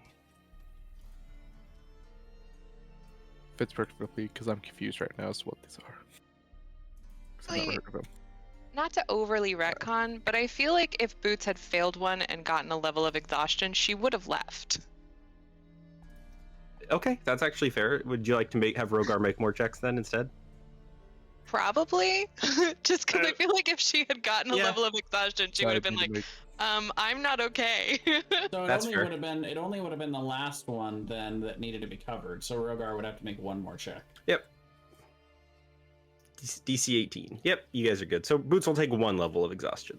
Okay. So it's like, I don't know why she would still be like, yeah, this is fine. Yeah, I Boots goes, ah, and leaves. I think that's absolutely That's fair, fair. which is why I Yeah. allowed it. All right. Well, let's see if there's anything else out here. I think. Making this map was such a pain in the ass, by the way. It looks really cool. I was gonna Yeah. mention that, but we've been like powering through it. I'm But it gonna looks point at super the door cool. down here. You're gonna do what? I'm pointing at the door down here. All right. I'll follow Rogar and call Jarsali back. Let's try this door down here.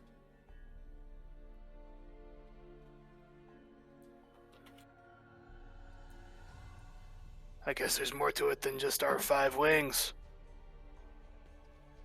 Or those first 2 doors weren't any of our wings, and some of our wings are built in here.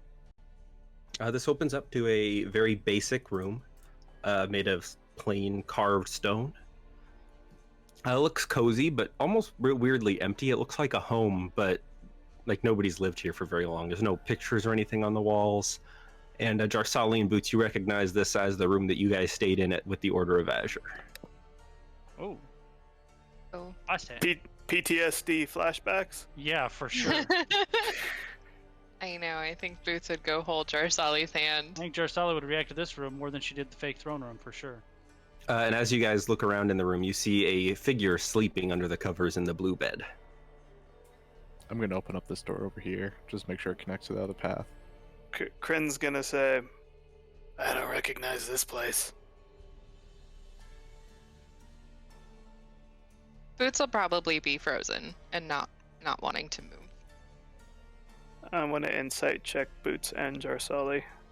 I don't think any insight check would be necessary. Yeah.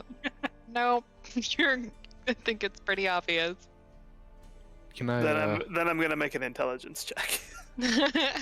Okay, yeah, go for it. Yeah, you can tell they recognize this. Well, I mean, the insight checks give that away.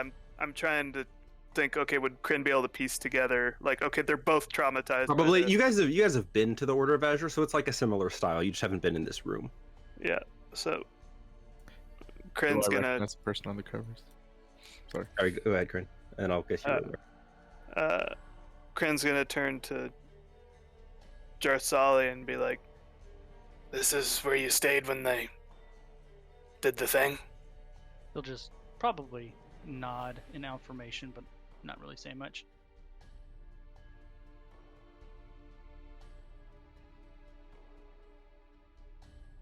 There's Uh, two beds. And I have my glaive in my hand right now, ready to attack something. So And you said you're checking on the sleeping person. Yeah, see if I can recognize who it is. You pull back the covers and you see a thin, gaunt, anorexic, hair falling out Jarsali, just shivering in the bed under the covers. I look back at Jarsali. Is she looking over this way? I assume so. I'm not sure. I'm gonna roll this off. Hold on 1 second to see how she reacts here. So she's just kind of staring at herself, mouth slightly agape, not really saying anything. I'm gonna immediately put the covers back over.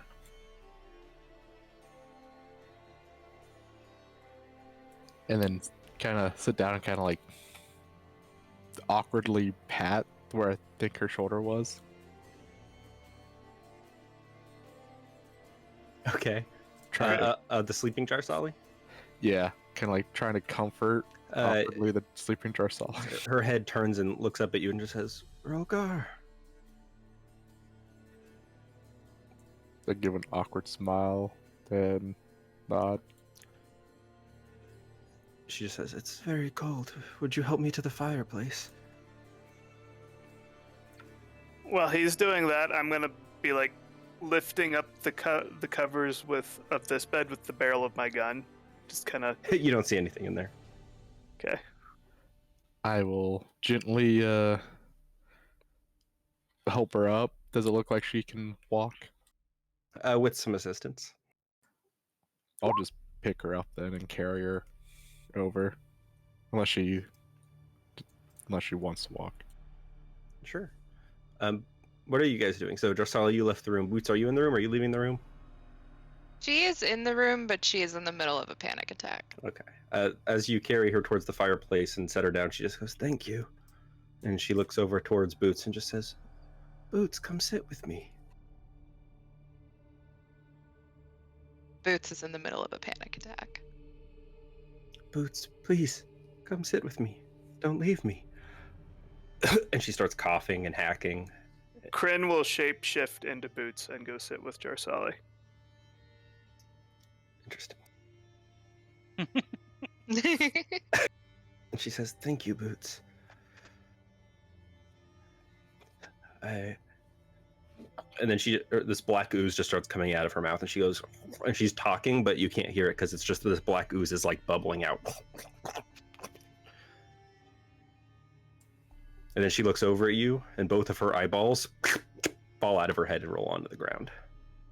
And she's just still staring at you, talking at you, no eyes, goo coming out of her mouth. I take a step back and have my glaive at the ready. Kryn's gonna like kind of behind this Jarsali's head, snap his fingers, point to Rogar, and then point to Boots, like a get her out of here type thing. She doesn't need to be seeing this shit. Boots has turned to the door and is just like actually crying. I will open up the door and kind of pick up Boots and carry her through and close the door behind me. You hear banging on this door over here. Like hard banging, like the door's shaking.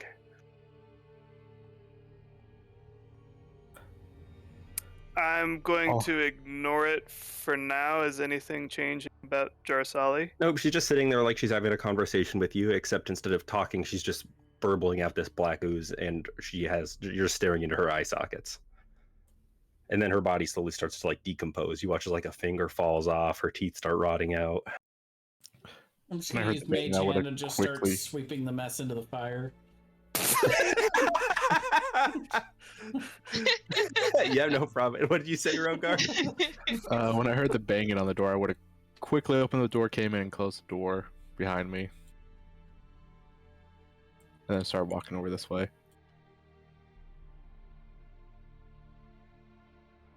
Yeah, there's still more banging on the door, and the door seems like it's getting closer to breaking. I'm gonna ready an attack action right here. So am I. Yeah, I'll step to here, and I'll hold frostbite for anything that comes through the door. Did Decor get all of the Jarsali into the fire? No, just the pieces that are falling apart. I'm holding an attack in the event that something that comes through is hostile. Okay. For me. Same.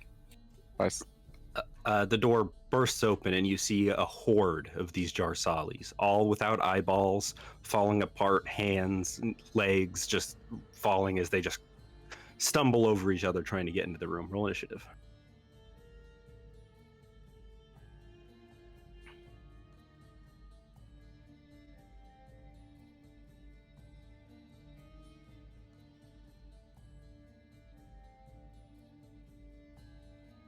I'm glad I get to go before them. I'm assuming Jarsali and Boots would hear this and would come into the room, maybe? I don't know what you guys would do. I'll roll initiative and figure it out. Ooh, I like it. Why not come until we You say made something? this plenty traumatizing for them. Good job. I know you guys left the room. You missed all the trauma. Yeah, right.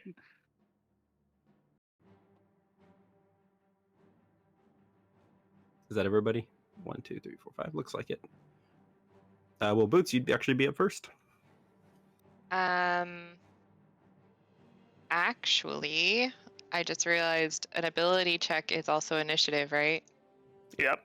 Initiative. I don't think initiative is an ability Yeah, check. It yeah, is. It is 100% an ability check. So I am a 15. Sorry. I am still up first. Amazing. Great. Did great. Boots is can't I still roll having a better than panic attack. So she's not doing anything. Okay, Corinne. As they come in, you see the Jarsali that was next to you lunges forward and tries to bite at you. So it's also hostile. Yeah.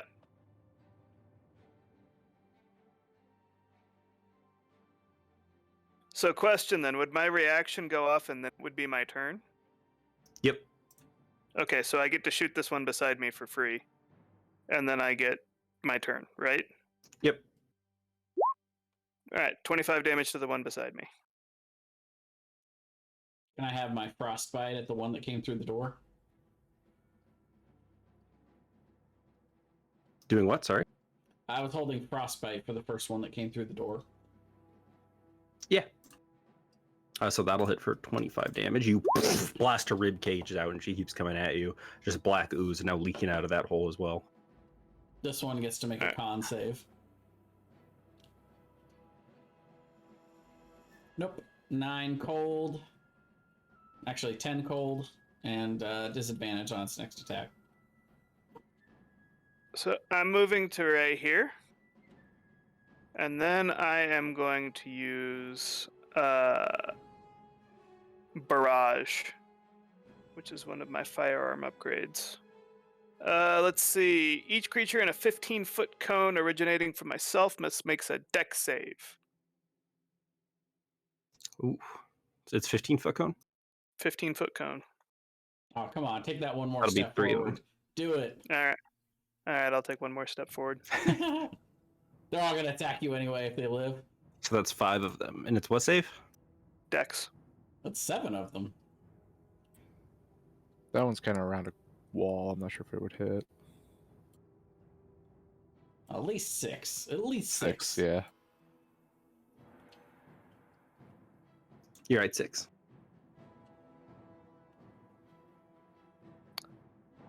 Oh man, Pretty dexterous. only one Well, failed. it is Jersali after all. Okay, so they're still gonna take half damage. The ones only 5 of that them. succeeded. So we'll just say the one in the front because I'm basically shotgunning is the one that failed. And how much damage is it? You only It did 5 dex saves is instead of 24. So 12 damage. And then I'm going to use my reaction to turn invisible.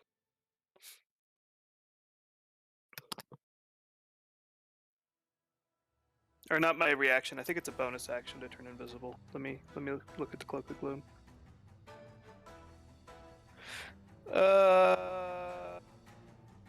No, reaction. It's my reaction. So I turn invisible. Okay. They still have to get by you to get in the room because you're invisible. Just as a heads up. I know. Okay, interesting. Rogar. Rogar has a 10-foot reach. He can also attack past me. Yeah. Question is, from right where I'm at, do I see that Kryn went invisible? Probably not. I'm going to come up here, see that Kryn's gone, and attack at this first one twice. Oof. Oh god. The second one hits. First one hits Wonder if Kryn, it right? was. That's what I was doing. Natural one. Good, right? Sorry, There I are should- DMs that rule stuff like that. Sure, Definitely. absolutely. I should not have blessed. So the second one hit? Yeah. So we said- Okay, so 10. I'm not raging either right now. I will then step back. And that's it. Drasali. She probably would have been standing there trying to not hyperventilate. And then she hears a gunshot and spells being cast in the next room. And it sort of snaps her out of it, but she doesn't really know what she wants to do. So I think she's just going to stand there. All right. To Corn. Kryn left you, and now this thing's clawing at you, spitting gunk all over your nice rich people robes. Be careful, Brath will throw a spear into your chest. Oh, that's weird. That's not what I wanted it to do. Toll the dead. Yeah, I gotcha. It's a con save, right? Yeah, Wisdom. Wisdom, yeah. for 13 necrotic damage. Hates that. Is that it for you? Yes, I will cry out that this thing's gonna eat me. 16 to hit, 25 to hit to Corn. Oh no. Shield for the first one, but then the second one blasts right through it. Ow! That's like half your bites health. onto you. It's trying to eat me, as I said. Corin has predictive powers. That thing can't move past me.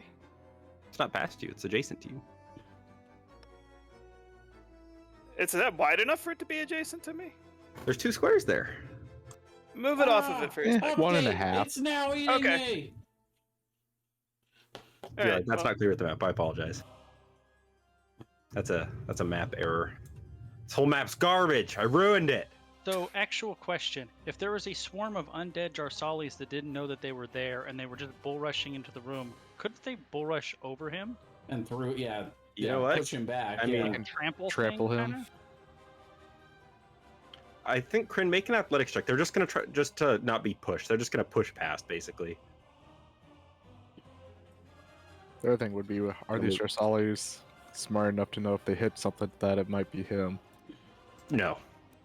Okay. So the bottom row gets to rush in. But I say the top row pushes him back, stops.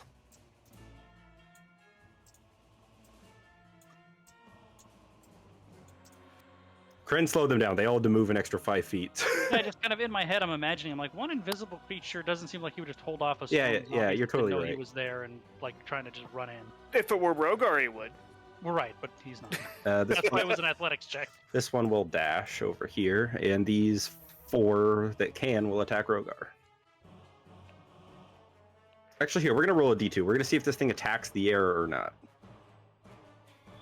And would protection from good and evil No. have worn off by now? This one's just running into you, Kryn. It's just drooling all over you. It doesn't understand what's happening. It's just like mindlessly bumping into you. Good point. Are we at 10 minutes yet? Yeah, we'd be at 10 minutes now because you guys had to do the sigil. That took a while. Yeah. That's fair. So how many of them are there? 4.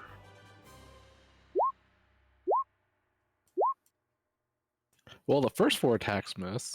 And then all of the bites hit. Oh my god, are those all 28s? Yeah, you rolled a 19 on all of those. What are the odds? That's insane. Made up for the rolls in that first battle, honestly. 22 plus 17 is 39, plus 7 is 46, plus 12 is 58, plus 25 is 83. Boots. We're gonna have to rest. They've already done a lot of resting in this room, resting and recovering. Except it won't be this room when we finish. They seem this. very well rested. Oh, I'm muted. Yeah, so Boots, I was gonna give Boots a round and like a half, because I was gonna do like Okay, one of sure. the 10-second breathing exercises for panic attacks. 1, 2, 3. 1, Yeah. 2, 3. Like breathe in, hold, breathe out. But then probably when she heard Takorin scream, she would have knocked herself out of it. Yeah, you see the 2 Jarsalis just munching on Takorin, and you see Rogar just like dog pile covered in Jarsalis without Yeah. eyeballs. So she will. Let's see. She will drop a moonbeam probably right here. So it'll get both of them. Okay. I think that'll get you too, though. And Takorin. No, it's a 1. Oh, it's 5 feet. It's right. Yeah. I mean, diagonal is still 5 feet. I think if you're gonna hit 2 of them, you're gonna hit Takorin as well. Yeah. I think you could hit one of them without hitting anybody. Yep. Basically. But is that where the spell slot? Well, Well, she gets to move it around. Yeah, I get to move it around, but as a bonus action, which means I won't be able to use. No, it's an action to move it, isn't it? Oh, you're right. It's an action to move it, and then it's my bonus action to do the thingy-mabobby. You're right. So I'm just gonna drop it right on top. Man, if only you had kind of that like- reg. On which one? Well, I'll drop it actually right here so that it just gets that. Okay, and it's a con save, right? Yes. All right, roll the damage, please. And it failed. Only you had that prepared for when they start bull rushing the door. Would've been awesome. Bam, you vaporized Jarsali. And then I will use my archer form oop, on this person, the one next to Takorin. I'm being very slow. Woo. Okay. Oh, nice. Obliterates Takorin- 2 of them. Takorin's safe. Sticks in the door and just blasts both of them off of you, Takorin. And then I think I still have some movement left because I was right there. So Imagine Takorin like, do you know how expensive these robes are? As he's like covered in goo. I will move No, to I'll right be like, next to Takorin. Oh, thanks, Boots. Oh. Boots still looks super traumatized. She did just kill 2 Jarsali. I'm glad she's on our side. Fred, you are now visible. I will pull out my scimitar, and I will attack the lowest health one near me Oh yeah, that'll do it. for 10 damage. Is it? It's dead? Yeah, Okay. they're squishy boys. They're tanks. They're not tanks. They're glass cannons. I'm going to attack the one directly across from me now. This With one, my next attack. the one between you and Rogar, or the one in the doorway. The one between me and Rogar. Okay, so you get a +2, 10. And I will make my third attack against the same one. So that would be a 14 to hit. Actually, what's their armor class? 14 hits. All right, so 14 is the armor class. 19 damage total to that one. Looks pretty hurt. And that's it for me. Rogar. I drop my glaive, pull out my sword and shield. I rage. Smart man. And I attack the one between me and Corinne. That'll do it. Alright, and then The first one probably did it, didn't it? Did the first one do it? The 15 damage? Yeah. I would have stepped up here and attacked this one. Damn it. Even if this one got attack of opportunity. Okay. So 23 for 15.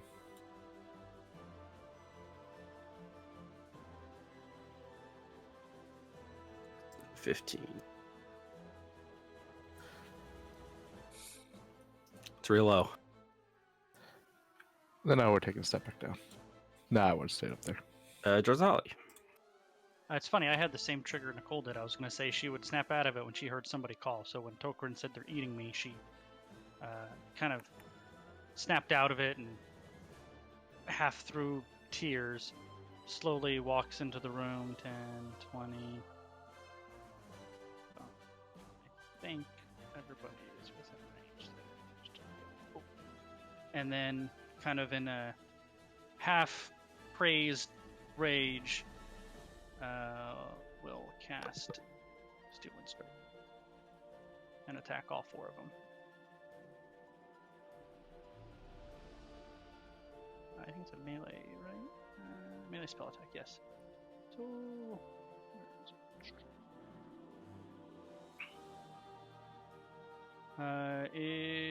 where is it?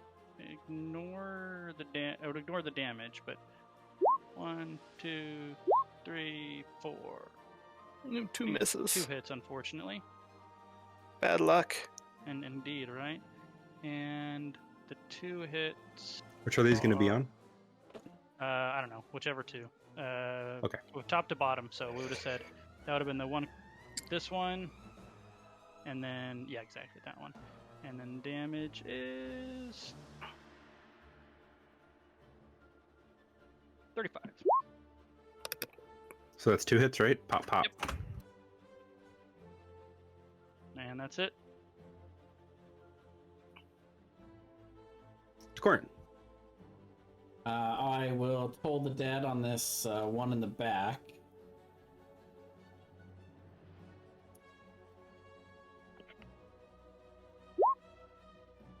I still gotta fix that. It's a DC 19 Wisdom save.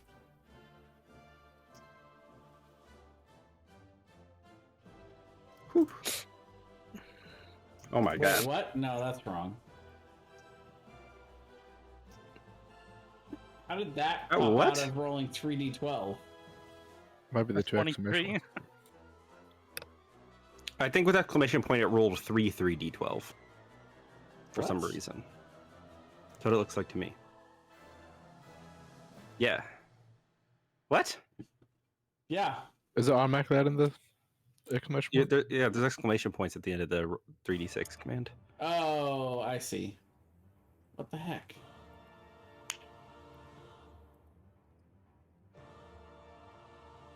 There we go. Okay. There you go. 17 is the real damage. Cool. That's funny. Me and Marcus rolled the same damage. Yeah, we did. This one's going to attack. No, that was on the back oh. one. Oh, okay. Then that's dead.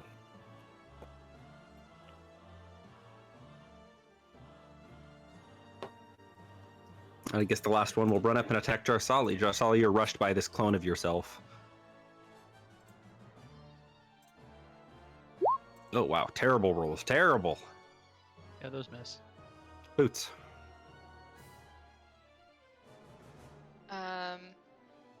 I'm going to move my moonbeam. Oh my gosh. I'm gonna have to restart this in a second. Which it passes, so it takes half damage.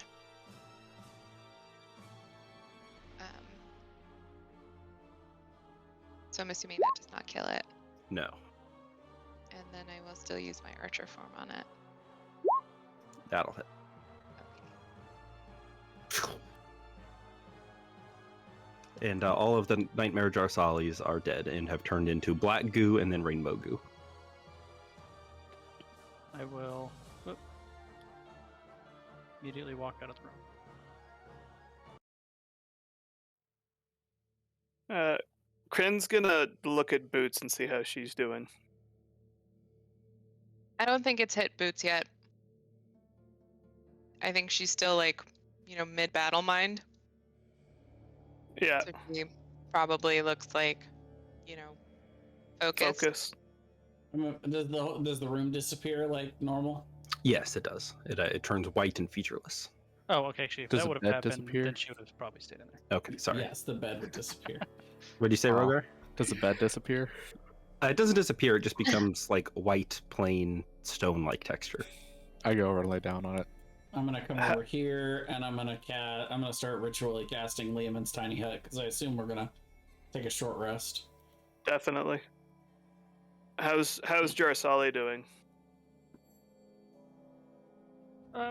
Probably up in her own head a little bit, but doing her best to deal with it.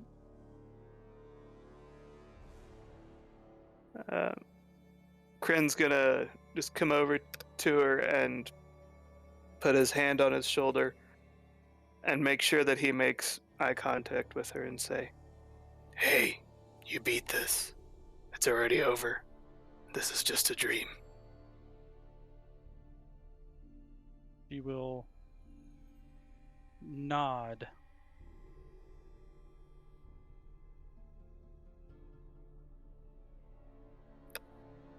I think He'll at that just- point, He'll nod back.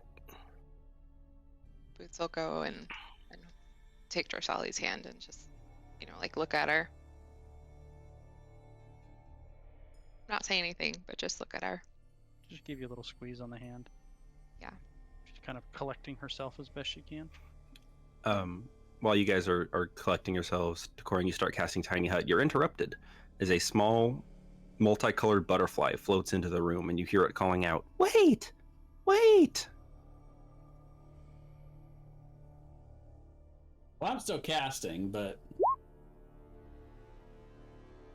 It says again, "It's dangerous to sleep in the plane of dreams, newcomers. If you need healing, I can assist." Insight check. Go ahead. Is this a yellow elephant? No, you said multicolored butterfly. That's only a 10. can I make an Arcana check to try and see what this thing is? Sure.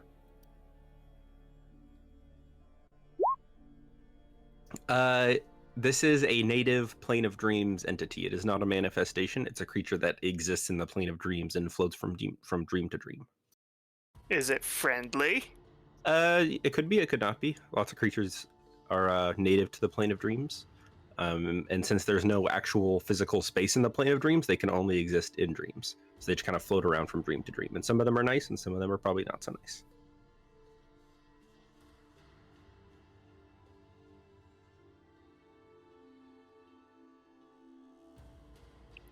Kryn is gonna take his, because I think he's the only one, maybe other than Jarsali, that's full health. And he's just gonna give himself a cut on the back of his arm and say, "I'm hurt, heal me first." Just be a guinea pig for everyone else. I can't heal you. You'll have to follow me. My friend can. I sensed you were preparing to sleep, and I feared for your safety. Who's your friend? His name is Simeon. He lives in the plane of dreams, like me. And why would he want to help us? We don't get many travelers in the plane of dreams. We simply don't want to see you suffer or be lost here. Can I insight check that? Sure. 9. Seems like an honest multicolored butterfly.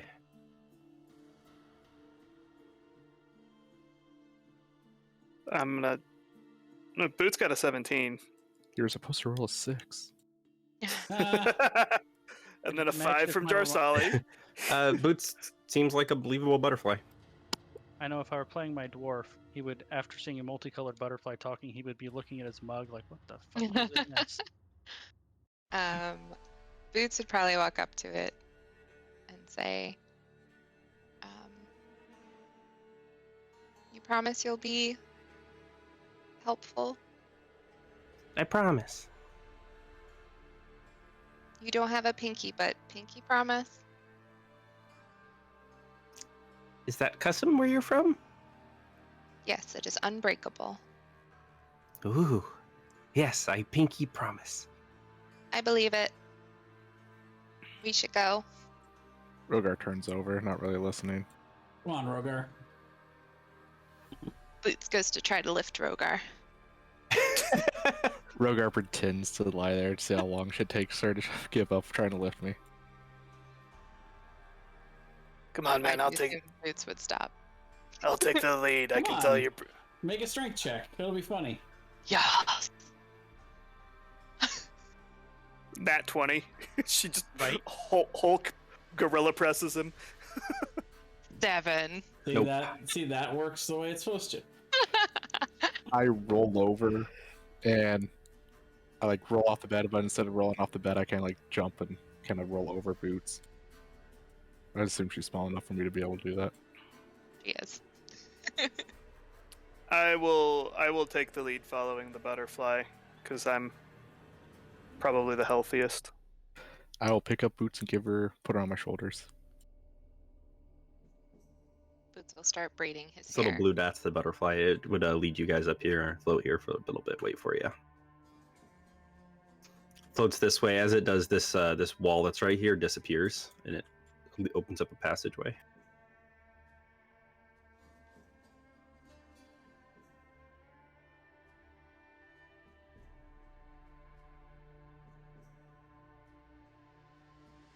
It floats by this door and says, "Simeon's staying through here."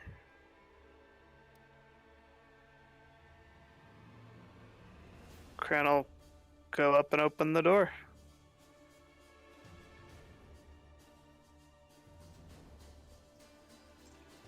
Flies this way, starts calling out, "Simeon! Simeon, I found the dreamers!" I'm gonna put down Boots and start walking forward. Does this place look familiar at all? No, it doesn't. This seems to just be like native generic dream space. Okay. And you see trotting out a beautiful white unicorn with long flowing blonde hair. And the butterfly lands on its horn and it says, "Hello, children. I am Simeon." I want to insight check this thing immediately and just Sure. determine if it's nefarious at all. 23. You know of unicorns. They are native to the Feywild, but also the Plane of Dreams. And they are inherently good, loving, pure creatures. A true sight, is this thing actually a unicorn? Yep. Okay. I've probably never seen a unicorn before, have I? Probably not. I've probably seen regular horses. I'm gonna go up and kind of like reach out my hand and start trying to pet it. Oh, thank you. Boots is also petting it. Oh, lovely.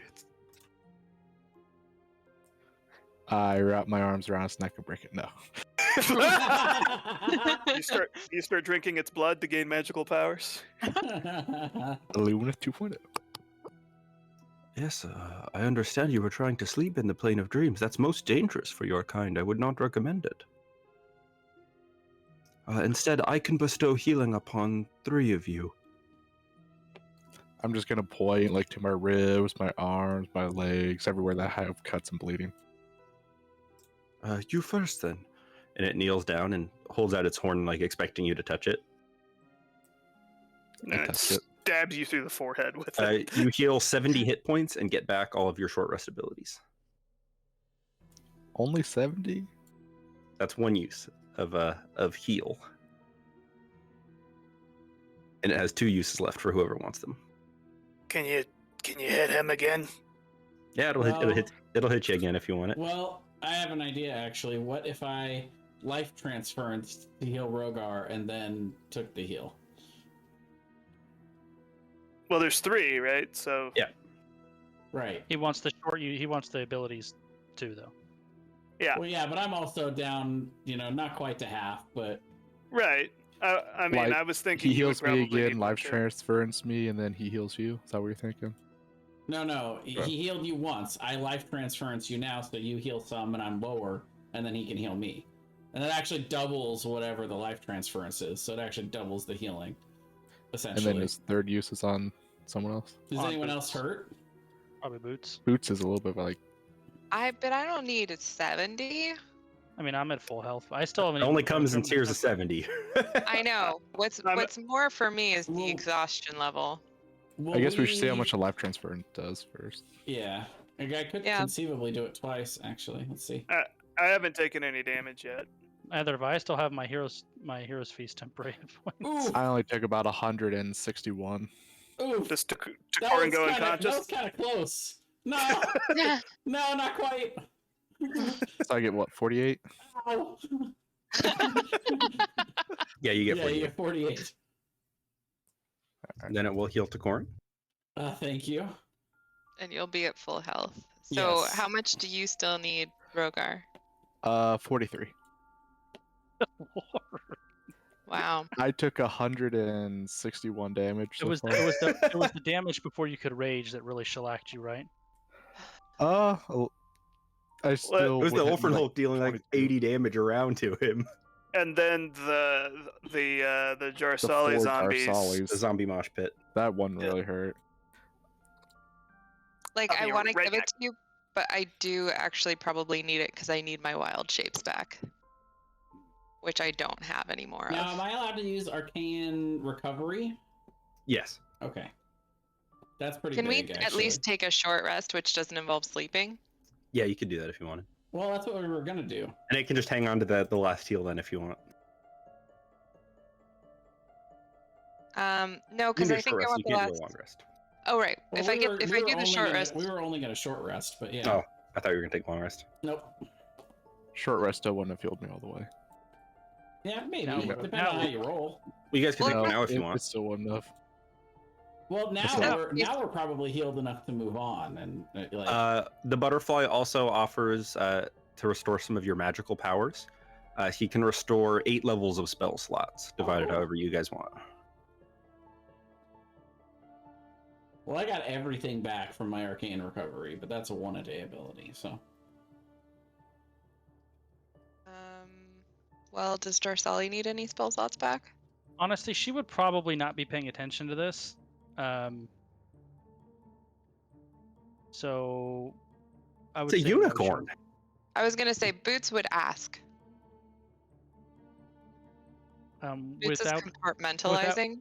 without Just so you know. kind of breaking her own concentration within herself, she would just shake her head no. Okay. So I think we go on to the next room, maybe 2, and then we come back to heal. We can get one more heal out, and we can do a short There's only one rest. room left ahead. Oh, that room was Boots's. Okay. So yeah, we've only not done Kryn's then. No, wait. Yeah, because we did Jarsali's first, then we did Rogar's, then mine, then Boots's. I'm back.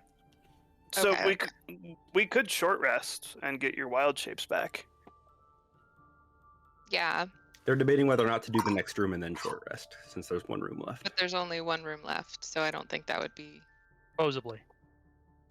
Okay. Oh, but then there's Supposedly There's still only one room? there's still no, because there's still one more room and then the big bad. Right. So we want to do the last room, then come back and fully heal up and take a short rest, and then go after the big bad. Okay, but I still don't have any wild shapes left. Assuming that the big bad doesn't just spawn on top of us. I mean, I guess I I would guess we can just do rather- a short rest now. That's fine. I would rather be all prepared now, just in case something happens, Mm-hmm. rather than oh yeah, we'll come back. Okay.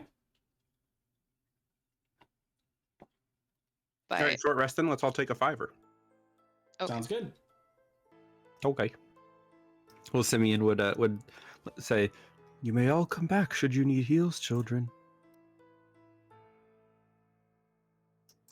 Thank you so much for your aid.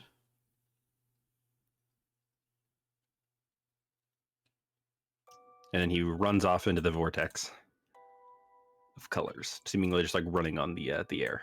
I run and then jump on his back. Heavy metal music starts playing.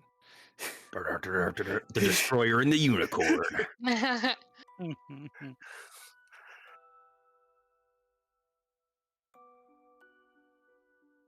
I'm gonna start walking over this way. See what's around this corner. You see a well that does not go to any water, but just is a hole down into the vortex of colors.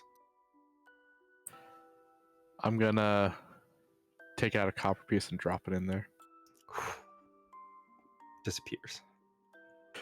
Alright, I turn back and start walking this way. That was funny. I wasn't expecting that. That's a good moment, Marcus. I like that. I was hoping maybe a wish will be granted or something. It gives you a wish. Oh fuck! I wish this place wasn't so bullshit. Wait, do you have to speak your wish for wish? No, you just have to think it. I think. Okay, because that would suck. Well, unless you're going by Disney rules, then you have to actually say that. You have to click your heels together 3 times. You see this is the next room. And it's just a start big right here. hole. Big hole. I'm going to come over here, kind of just walk along this wall. Kryn. I got Howie. I got it. It's Kryn's room because he's afraid of holes. As we're completing the short rest before we get going, Jarsali would kind of get up from her meditation and quickly apologize for failing us and kind of losing herself. And then she would be ready to carry on. Kryn's gonna be like, "Shut up. You dealt with a lot of trauma. Don't worry about it."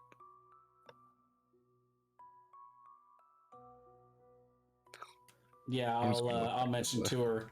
I can't imagine many people in the world who would less define a failure than you, Jarsali.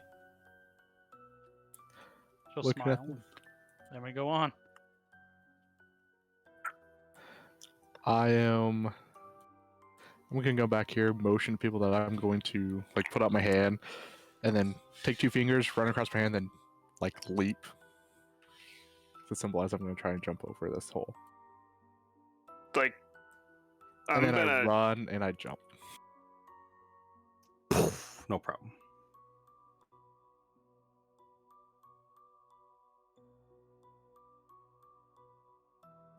Is there anything We down can't this hole? exactly follow you. I'm going to I let's will. see, take out my rope and then toss it over to Kryn.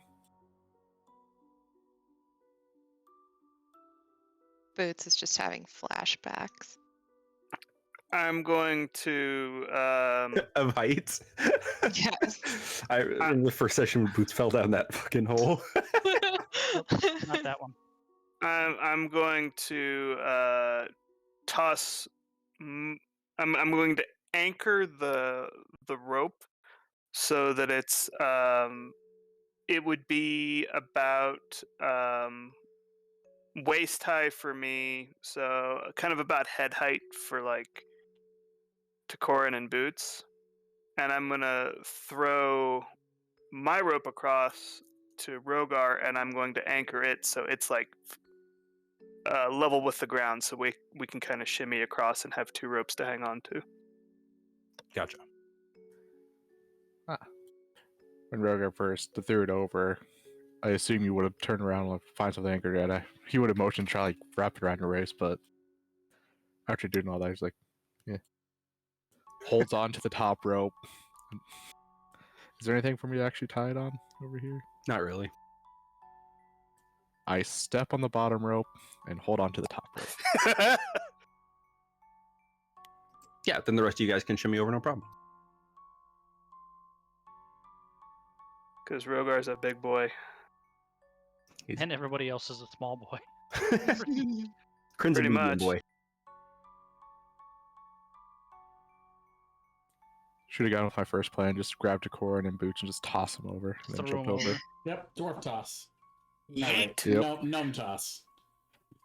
Gnome. Actually, I would have grabbed Decorin and handed it to Jarsali. Toss a dwarf? Call it a no. Let's see which one can throw one farther. I don't know. Jarsali's a real lightweight. You could probably just hook her over too, to be frank. Probably huck Kryn over too. Yeah, Kryn's probably somewhere around like 160, 170. I can lift 600 pounds.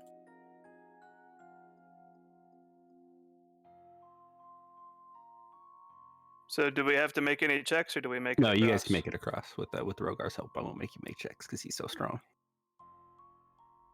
Okay. Well, what's this next place look like? Kryn, you recognize this room. This is the basement of the old tavern in the gutter where you and Tobias would hold out after pissing off some dangerous individuals out on the streets or creating a particularly dynamic bounty hunt. And you see a single figure sitting on the edge over here with his legs kind of kicking over the side, just like staring into the abyss. And you see Taraja sitting there. And standing next to him is Carganto. They're just standing there looking out into the colorful nothingness.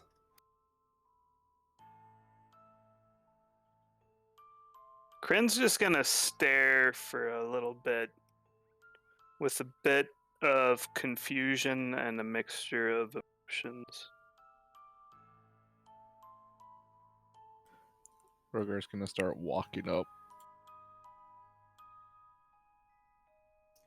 They turn back to you, and you watch as they both make eye contact with you guys, just kind of look over each one of you, and then they reach forward and both of them hug each other, and then there's this flash of rainbow energy and their bodies begin to like converge into this weird goo, and you watch as Carganto and Taraja's body seems to merge. Karg and Anto's head sprouts a third as Taraja's head joins the Etin body, and a third arm appears, and they turn back towards you angrily.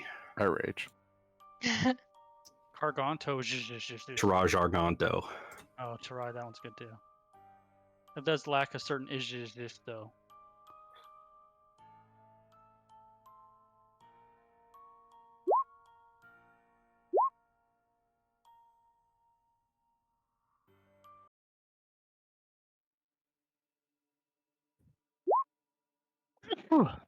Excuse me.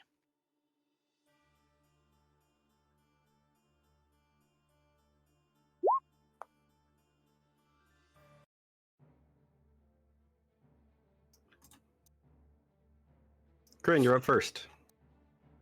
I am going to aim specifically at the Taraj head, and I'm going to shoot at it. For 35 damage. Whew. And that will be it for me. Rogar. How feasible would it be for me to be able to run up and push him off the edge? You'd have to make it a opposed athletics check.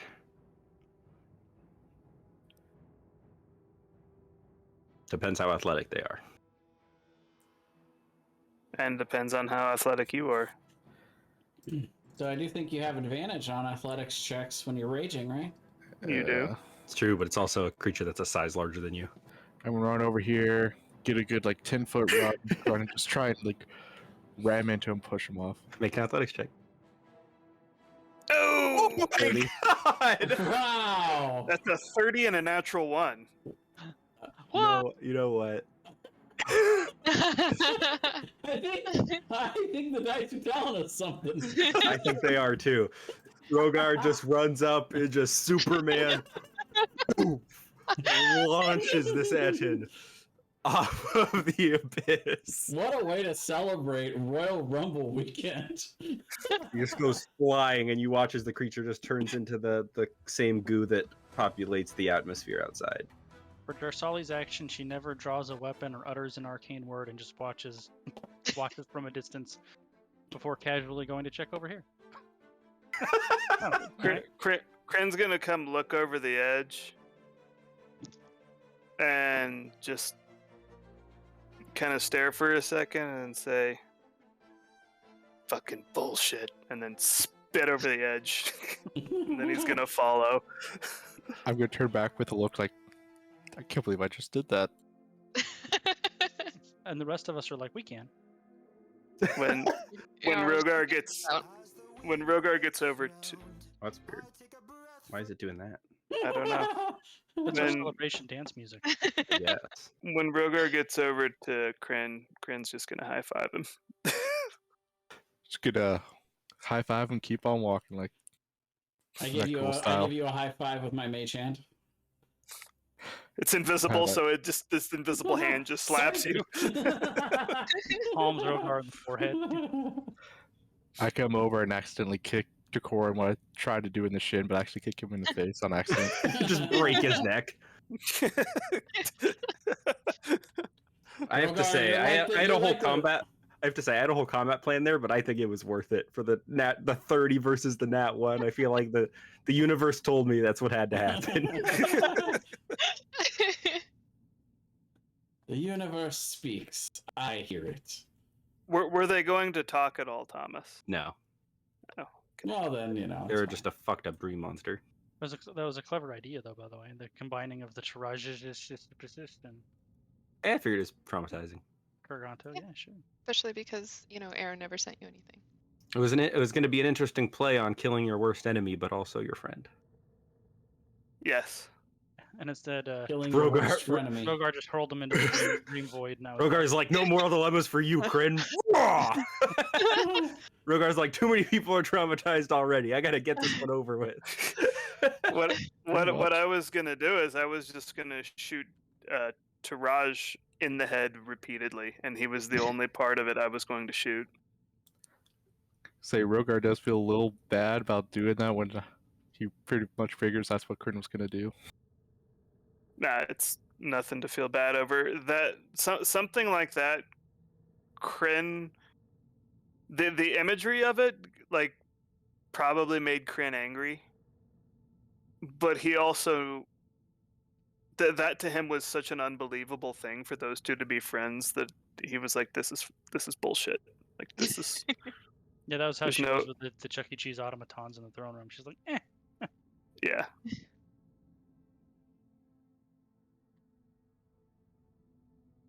That probably would have been like cathartic for Kryn. Like I get to shoot him again. Yeah. And he did.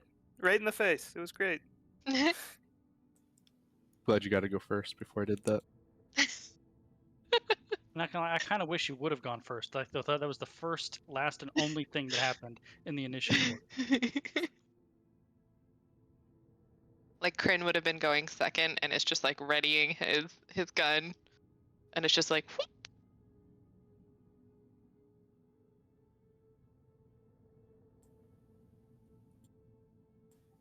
Does anything happen when we walk into this room? Oh, I'm sorry. No. That's an empty room.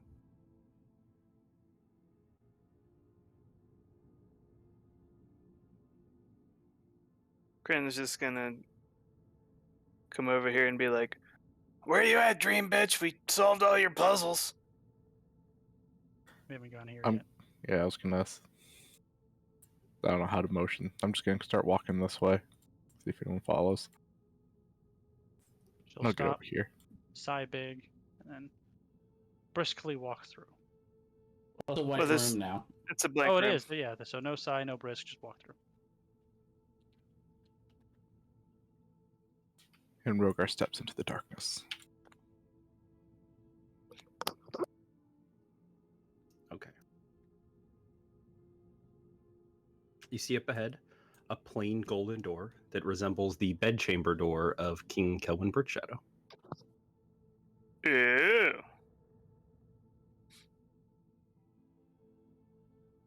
Solly will walk straight in I pick it up, I take it over here and throw it into the void. the door. We come out of the dream and the king is just a drooling Yeah. freaking vegetable.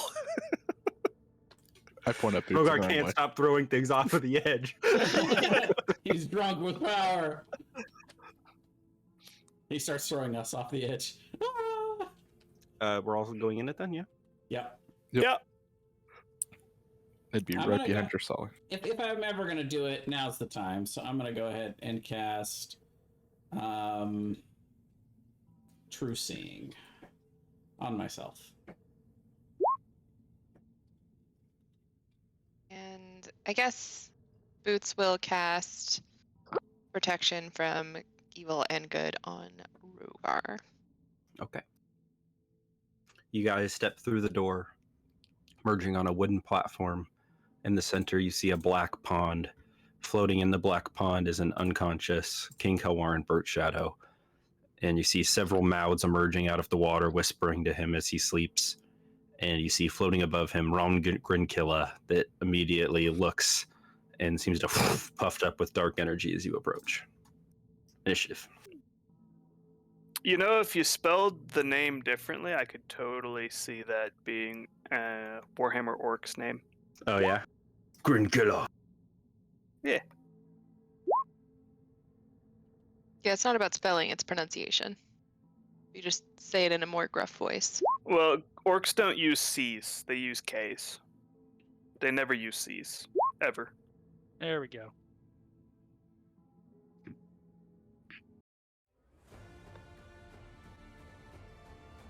So my name would be spelled with a K. Blasphemously. Yes.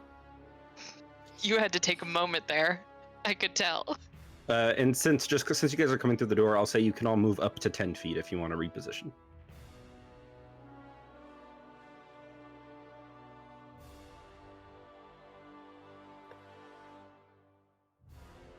Nope, I'm good.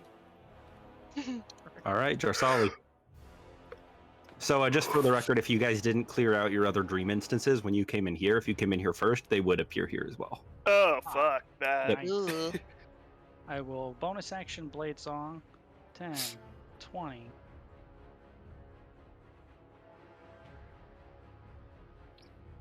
Cast Steel Wind Strike.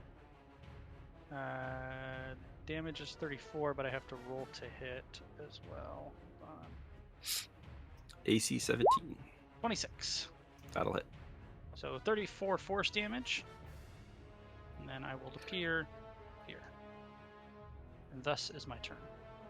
Rogar. I'm going to rage, which allows me to move half my speed.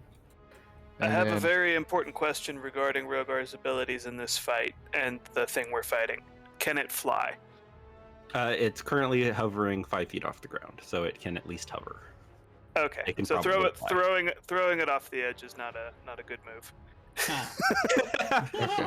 God, that'd be so funny if the exact same thing happens. I just imagine him just like walking up to the thing, like grabbing it by its foot, dragging it over to the edge. Like in and, Super Mario 64, like Bowser throws. Yeah, exactly. There you go. So long, Bowser. And I will attack it twice. 24 hits. And 24 hits and 29 hits. Not the 29. Okay, so 12 plus 13, 25 damage. And that's it.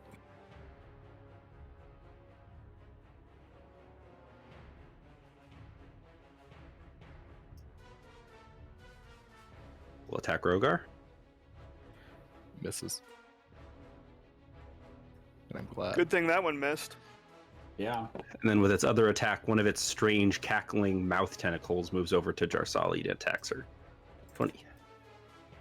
No. With Blade Song, my AC is 22.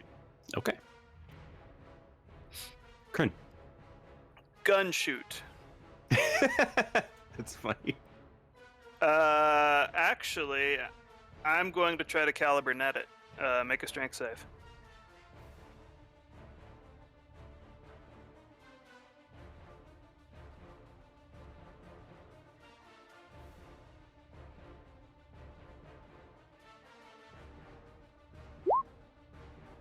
Oh yeah, that passes. So that's it for me. It will use a legendary action to Misty Step.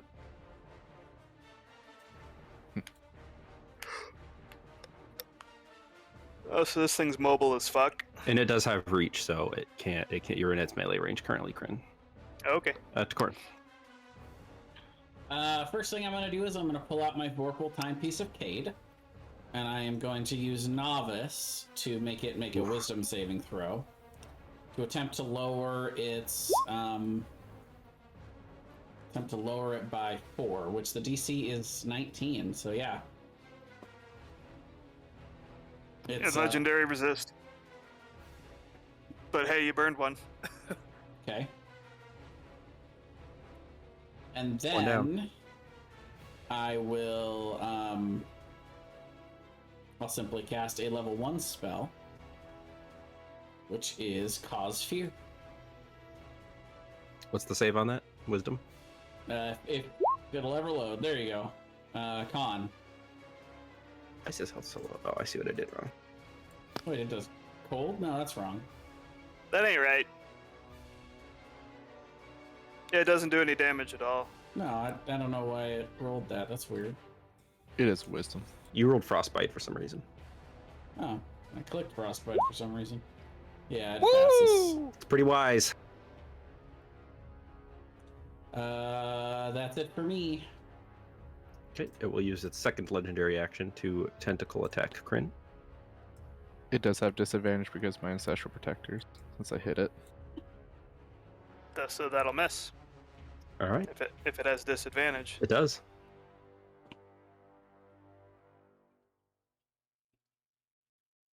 And Jarsali. That was fast. I'm going to say, don't run. 10, 20, 30, 40, and I have a whip. And I will attack action. 28 for Yep. 14 damage. And then I will Ray of Frost it. 26 for 17 damage. That is my turn. Rogar. Wait, did you skip I me? will. You're not. Oh, you did get skip boots. I'm sorry. I don't know how that happened. Wow. So rude. I'm sorry. So rude. I Rogar, was go like, back. wait a minute. Screw up. I didn't mean. I thought that was quick. Ever since I did anything. I'm so sorry. Ugh, so rude. So sorry. I didn't mean it. Anyway, I'm gonna You- cast Blight on it. I didn't mean it. You can't Is that a apologize con for it, save? Thomas. I don't think it is a save. I think it's just. Oh no, it is a save. It is. Boop, boop, boop. It's a con save. And it passes, so it takes what, half damage? Yeah. Yeah. It doesn't happen to be a plant, does it? No. Long Um, shot, but gotta make sure. Yeah, and then I will do a. Let's see, do I want? Yeah, I'll buff my con, so I'll do dragon form and archer form. And then Jarsali went. What do you want? That'll hit. Will you stop trying to I'm skip my turn, Thomas? Jesus, I'm a bad person. I know. Anyway, that's the end of my turn. Are you sure? Okay, Jarsali just took her turn. At the end of Jarsali's turn, it'll use its last legendary action to Misty Step again.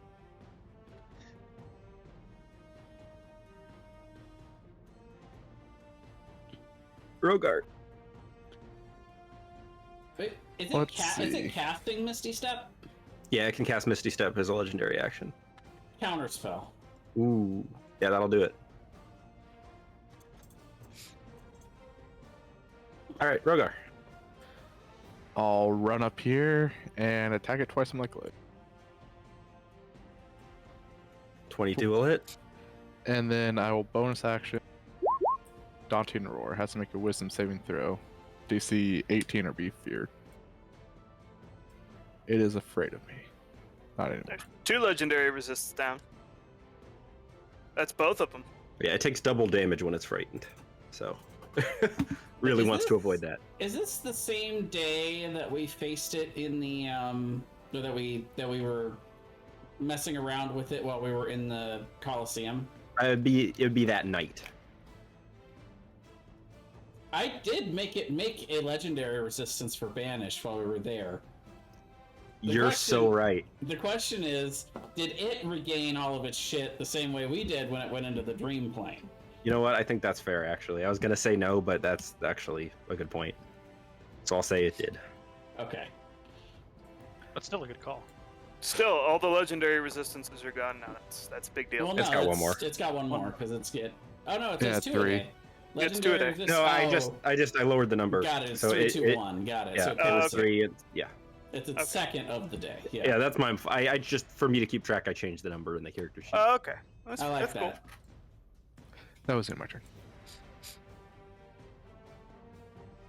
Let's see for its turn.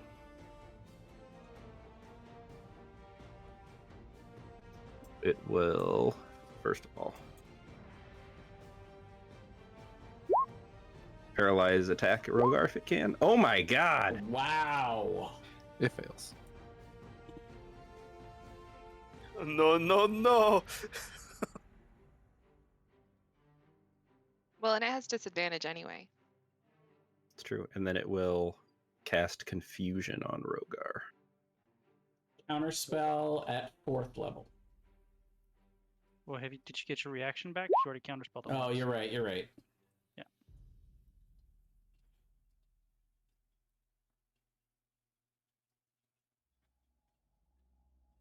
So Rogar, you have to make Although, a Wisdom save. The I will DC counterspell is it.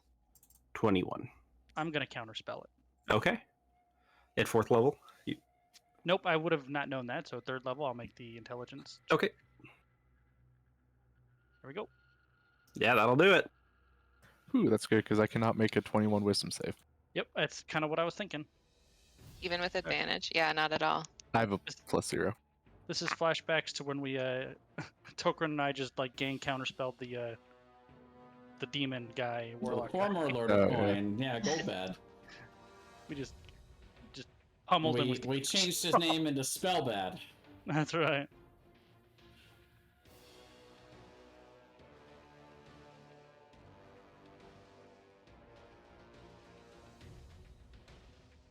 Okay. Actually, I could have technically Cosmic Omened you to bump it up.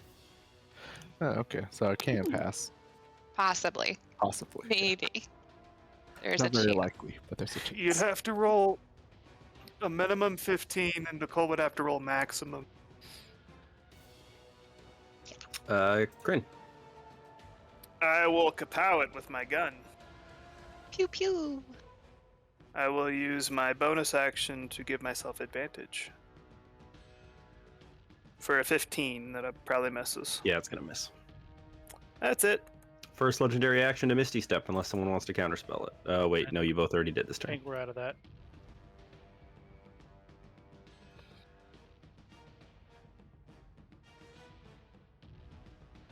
All right, Takorin.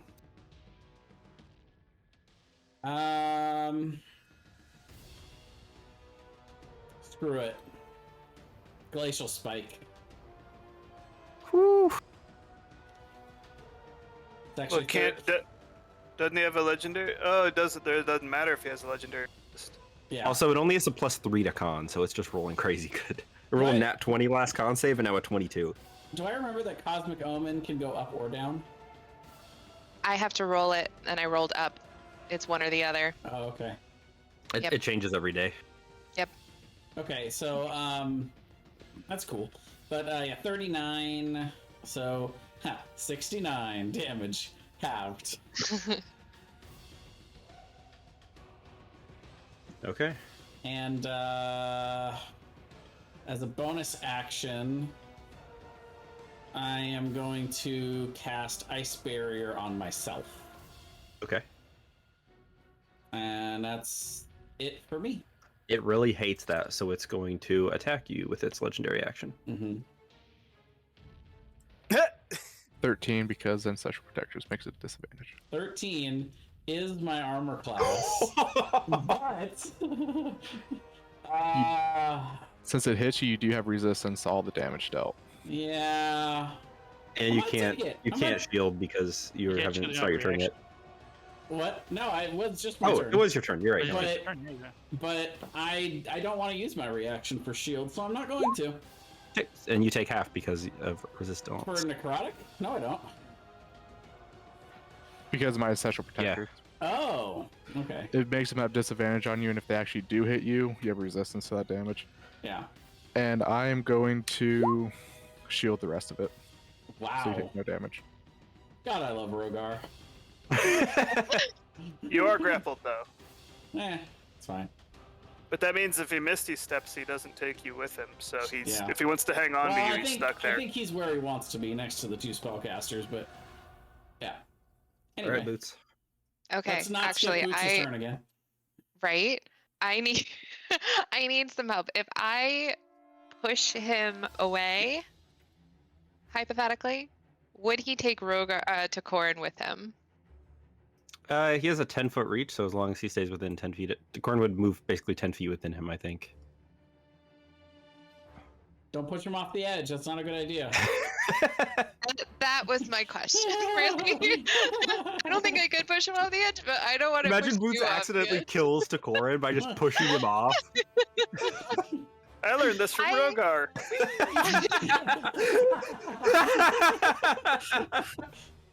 I Rogar, I can do it too. I technically have a fly speed right now, so I might be able to save you. I would just dimension door back onto the platform, but sure. That thing is floating. We can probably safely assume that it flies. That's true. So, like, would it just? Well, I think then it would just drop to Corin. Yeah. Anyway. That is the problem. No. I'm just trying to decide because I don't like having it that close to me.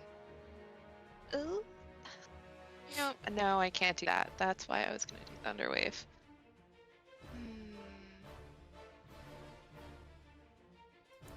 If it's pushed away, doesn't it? It doesn't grab the person with it, right? Because it's a tentacle and it's restrained, I'm assuming it is like physically holding on to him. So Corin will move with him if he gets pushed. I just, You Or am I know- reading that wrong? There's also, I think the ruling for restrained is that if your casting the- has any Oh. somatic effects, that you can't cast spells that have somatic. interesting. All right, so never mind. I will use Thunderwave at 3rd level. That's straight from the Roll20 compendium. Oh my god. Um, Wow. So he passes. Half damage isn't pushed, but I would have moved here so that I would have pushed him back. But he still takes half damage. I'm rolling so good. Oh, he doesn't have to move. Because he passed. Oh, it was already passed. You are rolling really well for him, making up for that first fight. Still. Great. Yeah. You done, Boots? I don't want to cut you off. Oh, no, because I still have my Oh, that's right. Archer form at disadvantage because I am within 5 feet. 21. Yep. 18 damage. It legendary action to bite at you Ow. with one of its tentacles. Yeah, that hits. Ouch. 16 Oh. damage. Those hurt. What? You have resistance to it because my Ancestral Protectors. Doesn't that go away if you don't hit it though? Oh wait, you hit it last turn. Never mind. I did hit Yeah. it. Yeah. It's just been a little while since his turn. Yeah, if you want to read it, there it is. There you go. All right, Drasali.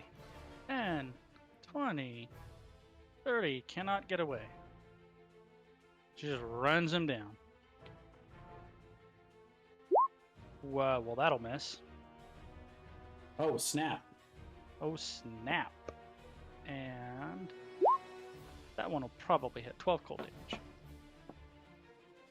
And I think it's his movement is slowed, I think. Reduced Yeah. by 10, yeah, for the next turn.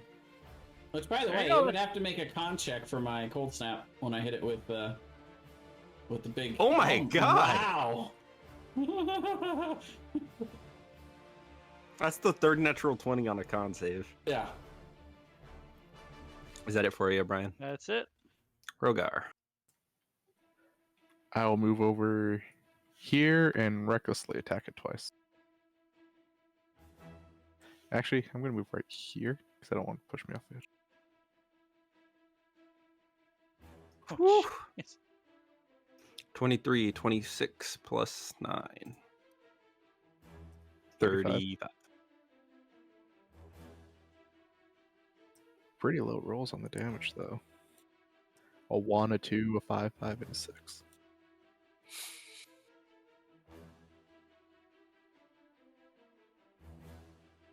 That it for you? Yeah. We will look at Jarsali, and Jarsali, you feel whispers in your head.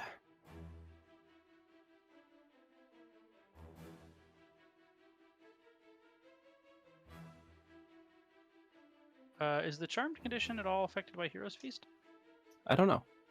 I don't think so. I think it's you're immune to poison and frighten. Yeah, poison and Oh. frightened. That would have been if I had cast protection from evil and good on you. In that case, I rolled a 15 because I rolled And really low. I will use my comic omen and we'll see. Oh, huzzah. It's comical how good that omen is. Just need 2. There we Hey! go. And you're good. I was about to shoot you with my caliber net to restrain you. Like, not do any damage, just keep you from doing anything. Because I know you'd fail the strength save. That is accurate. And then, oh wait, hang on. And it will try to paralyzing touch Rogar. Oh my God! At least it can't roll that. Yeah, it's really, really good on everything. It's Except got like for an that. 11, 11, a 10. Yeah, it's rolled pretty bad on that. Which It's got a +9 on that, by the way. I know. Crit. Gun shoot, pow. 28 for 17. That is an ass damage roll. It feels bad.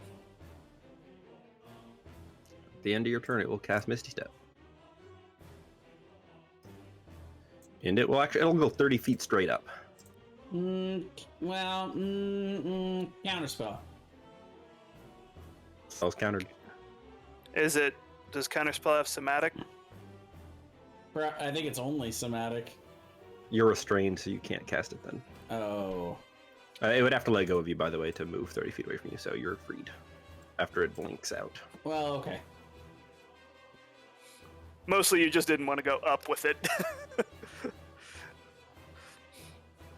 There we No, go. I 3 didn't and want 0, it to 3 move feet up. either, but because I want the melee people to still be able to hit them. That's True. correct. I will. What do I want to do now? I'm gonna try to use my timepiece again, so I'll use 4 more to make it make a wisdom saving throw for novice. Yeah, that's fine.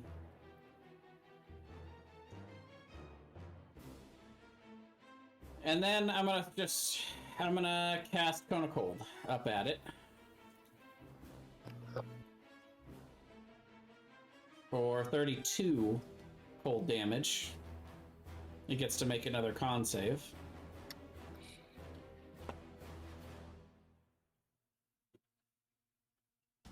Finally. Hey, it finally failed a con save. Yeah, 32 cold, and it can roll another con for cold snap.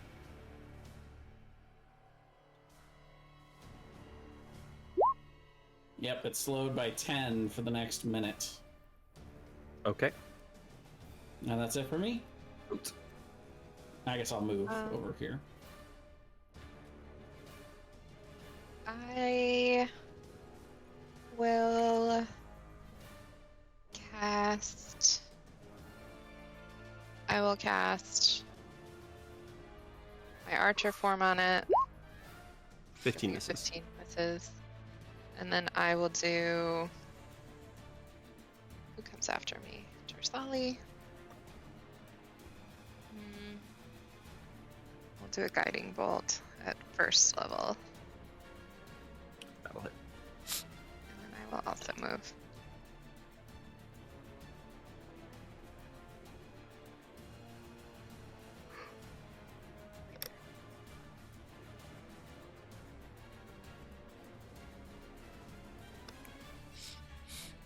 That's my turn. Drasali. I want to make sure this thing knows it still cannot get away from me. And so it's 30 feet straight up, right? Yep. I will cast Investiture of Wind on myself, and now I have a 60 feet flying speed. Whew. And I will fly straight up after it. And each creature in that area must make a... you can use your action to create... Okay, I have to use my action to do that. So that's it. It will use legendary. Does it have any left? What did it do? It Misty Step? I think that's it, right? Yeah, I think... Yeah, that's so. all it's Oh, no. done. Oh, and it attacked once it boots. It will make a tentacle attack at Jarsali. 14. I will use my reaction to shield. It's a 14 because it has Oh, then I won't disadvantage. use my reaction to shield. Question: how tall is this door? Let's call it 15 feet up. I'm going to run over here, run up, and then jump to attack this thing. They're gonna fall in unless you want to try to grapple it. I didn't think about grab it. Well, it's 15 feet. I can't jump high enough to actually grab it. There's Oh, I 30 see. feet in there. I can just get up to where I'm within, like, I think You're 10. gonna fall 30 feet. So it'll be 3. You'll take 3d6 damage from falling in. I'd be falling, what, 20 feet? That's what I'd be falling. Okay, then yeah, 2d6. Yep, I'll still attack it twice. I'm like, Okay. recklessly, too. Well, you already have advantage Take Oh, I 5 do? damage. because of guiding bolt. It's 15 whoever hits them misses. next. 22 hits. Takes 14 damage, and then I fall. Yep, you take 5 damage. Is that bludgeoning damage? Yep. So it's halved to 3.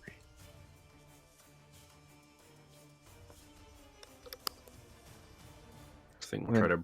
Oh, go ahead. I don't have to make any check to see if I'm prone or not. Right? No, you're okay. Okay. With you. Alright. Yeah. Duel of the Jarsali- Fates? Duel of the Should Fates. Jarsali make another int save? Thomas ends it immediately. I didn't make the Oh. playlist. Honestly, the song would be kind of fitting for the fight, but You sure? 23. All right, fine. That's a little bit better.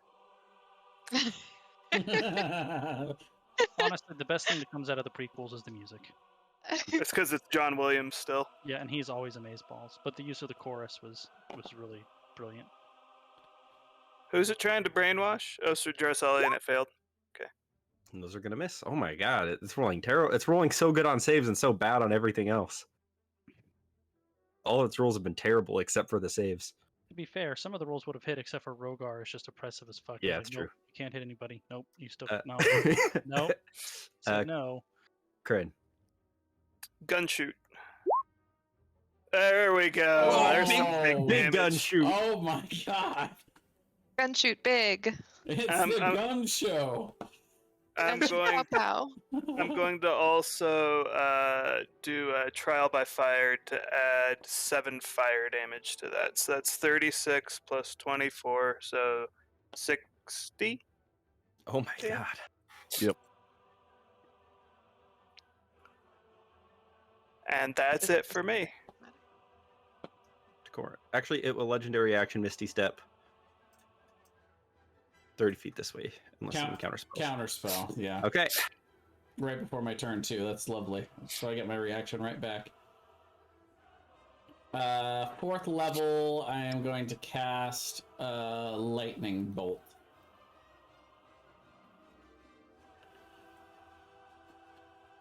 That's a dex save. A lot of damage. It will. It's because it's so low. It's going to use its last one on that to not die.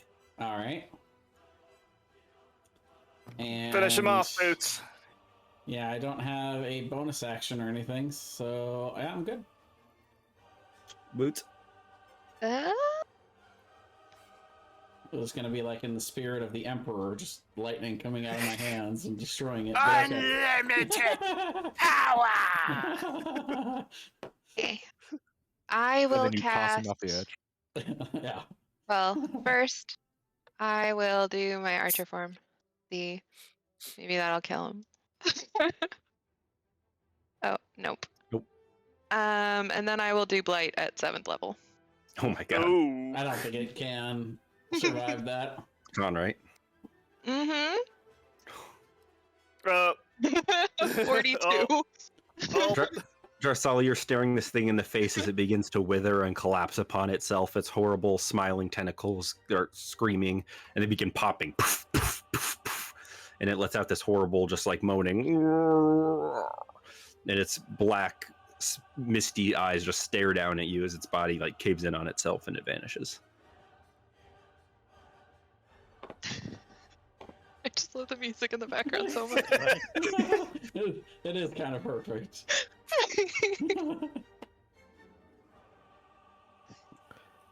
I'm gonna come over here. Are the things still whispering to the No, they've disappeared. He's now just floating peacefully in the black water. I'm gonna reach down and just touch the water. Why is there lyric sounds in this? Who did this? Who thought this was okay? Whoever put lyrics in the D&D fantasy ambient playlist is a shithead. Well, and the worst is that sounded like a super tweeny movie song. It was Midnight Melody by the Sound Team.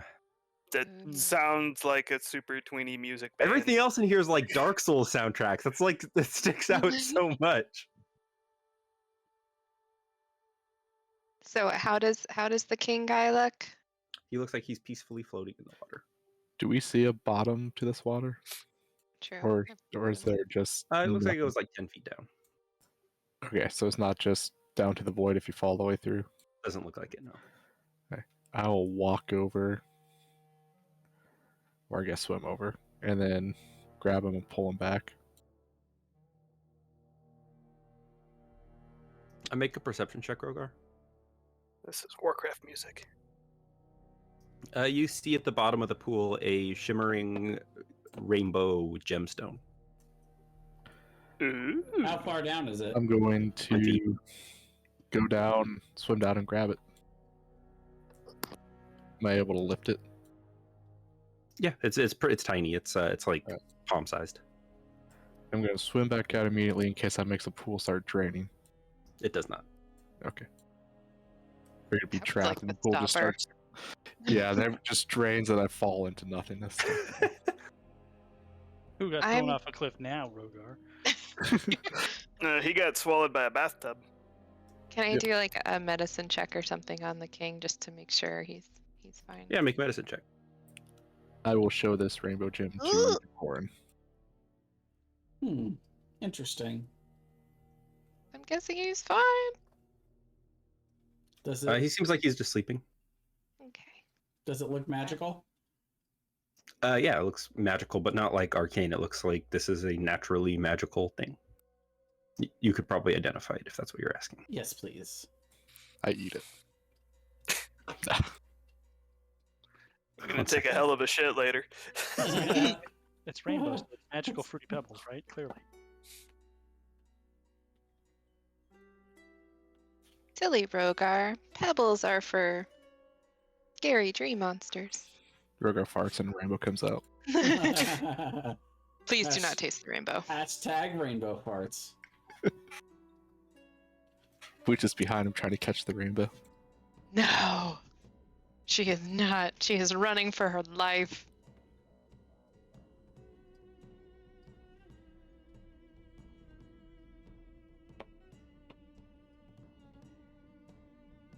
One second.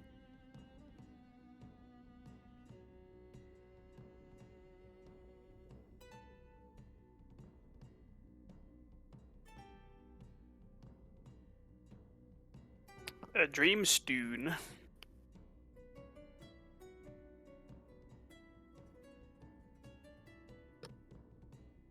10d10 plus 10 temporary hit points?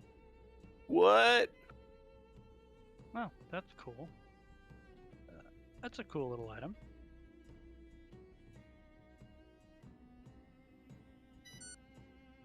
Hmm.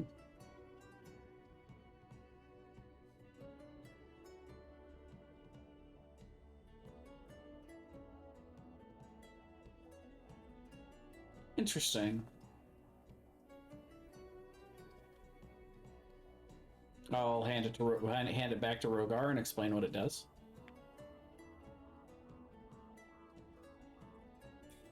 I'll nod.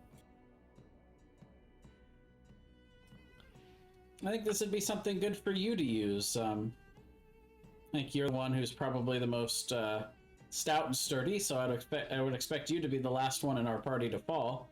So you would be the most likely able to use this.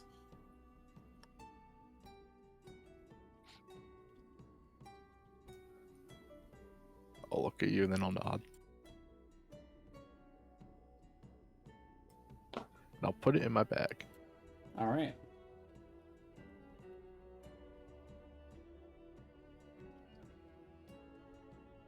Then, whenever you guys are ready to exit the plane of dreams, you can wake up the king.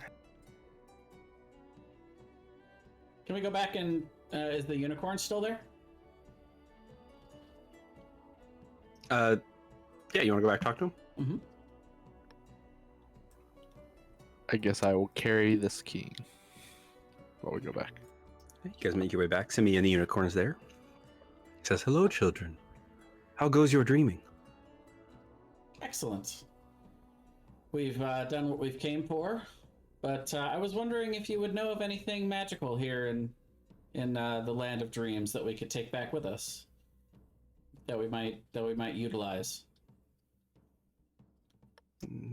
It is very difficult for a thing to be brought from the dream to the waking world. Very few items can, and most of them that can only be found here naturally. I'm gonna Oh. look a little worried and pull out the dreamstone. Is that one of them? Ah, yes, dreamstones. Quite powerful items, often used to wake those cursed or poisoned into a long sleep. Quite a valuable item. They only manifest during a convergence of many persons' dreams. Mm-hmm.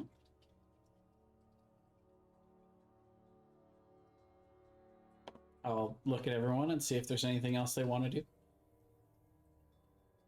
I'm good. Well, thank you very much for the information and for the aid. It's much appreciated. Of course. Boots, I'll give him a hug. Gives you a hug back and she goes, "Oh, that's nice." Unicorns can hug back. How does the unicorn hug? Yeah, does it? Yeah, it, like, he just tries his best. You know, just kind of with his lowers head. his head Yeah, and just with his wraps head. around you a little, you know. Arms just sprout out of its shoulders and wrap around you. Oh god, it hurts! Oh god! The Arms just ripping out of its back. He rears up on his hind legs and puts both of his front hoofs on your shoulders and crushes you. I pick him up, throw him over the edge. Spoilers, unicorns can fly. I'm I pretty knock him sure. unconscious, then throw him over the edge. Damn. Rogar just rips his horn out of his head. Oh! Ah! Yeah, And then I use it this as a is toothpick. magical. And then starts stabbing him with it. And I just use it to start picking stuff out of my teeth like a toothpick. Yikes. All right, we wake up the king. It was worth a try. Rogar wakes up the king by throwing him over the edge. This will wake him up, right? The dream dissipates and you find your all selves feeling well rested, waking up. Seems a little too bright as the sun's now risen. You can see the orange sunrise above. And the Emperor says, "I think they're waking up." And Rex looks over and goes, "How was it? Was it pretty successful?" Yeah, we saw some wild shit though. Yes, that happens. And he turns his attention towards the king who's waking up. He just kind of comes to. His breathing's very labored, and Khuros kneels down next to him, and he goes, "Thank you." He looks over all of you, says, Oh, you freed me from that thing's torment. Boots If I will may. cast the 3rd level cure wounds on him. He looks a little better, but not much. Okay. He goes, I fear the damage that it's done to me may be long term, but for at least a little longer, I can still rule. Oh, Thank you. Would Boots know if a greater restoration would be better? Make a medicine check.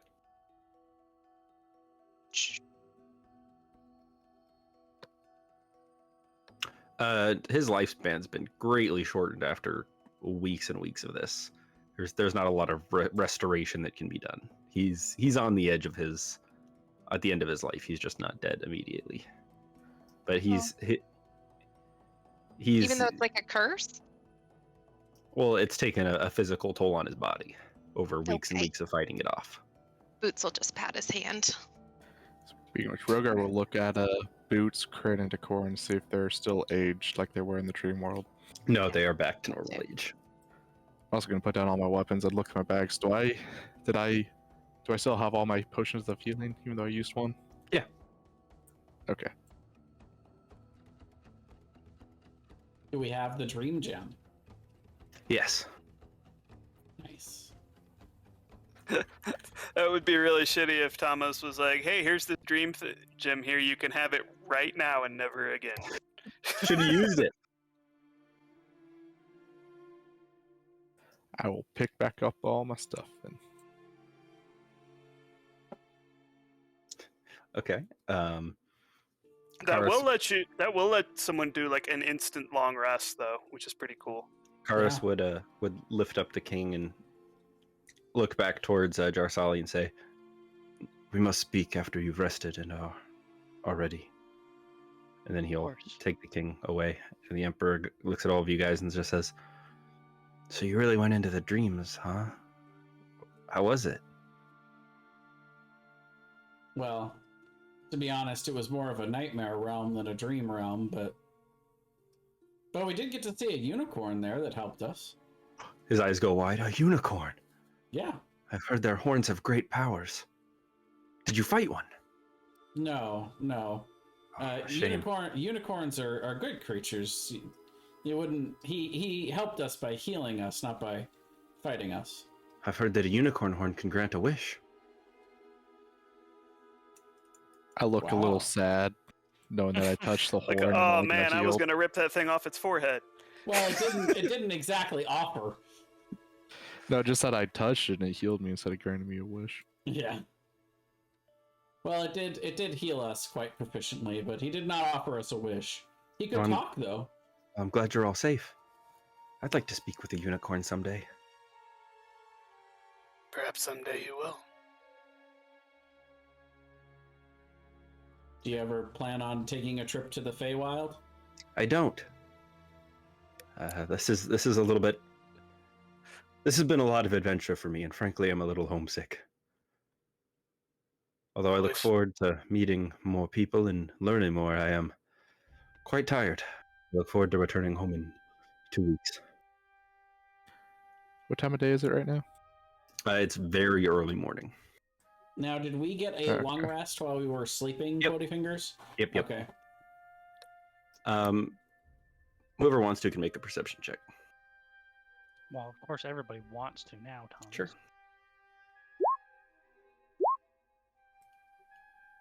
Jarsali and Kryn, you guys watch as Boots is just like slowly backing away from everybody deeper into the garden of pretty flowers. I'm going to look directly at her. I don't need to make a stealth check or anything. It's a 22. She You don't know? You're She right. might You're right. be You're able right. to hire That's my stealth mistake. check I from should that. have let you make a stealth check. You make a stealth check, Boots. I'm sorry. I should have let you make one first. Now it's gonna be like a fucking 30 just to Or it's going to spite be me. like a 2. It was a we're all gonna 17. Look at her doing it. Aha! I was right the first time. Triumph. I still could have passed that, My though. mistake is covered up. I still could have passed that, though. DM's not covered up. intuition. We have recording of it. Well, not yet. It hasn't popped up on my screen. She GM rolled it. Yeah. skipping my turn. I'm sorry. Oh, Nicole, I feel so bad. I'm sorry. I swear I'm not trying to target you. Blame it on the COVID brain. I'm gonna hand a note to the Emperor. Okay. What does the note say, or would you like to message me privately? It says early morning training, question mark. He looks up at you and goes, I didn't sleep. I was watching over you all night. We all look at him like, and?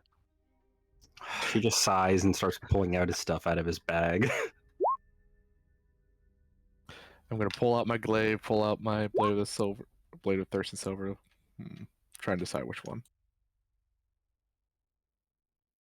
Okay, I'll make an athletics check to train the Emperor. Athletics, all right. He doesn't even need the Emperor's roll. Yeah, you train him real good, and he is very sore. And after the end, he's like, "May I please go to sleep now?" Absolutely. More training, more! I'll go with him, and on the way there, I'll tell him each of the things we went through, and kind of a basic explanation, nothing gruesome or anything, of how it worked. And then by the time he gets back to his room, I'm sure he'll be nice and bored, so he can fall asleep easier. If no one is stopping Boots, she is stealing plants. I feel like this should be stated. Kryn knows that. He just doesn't Yeah. care.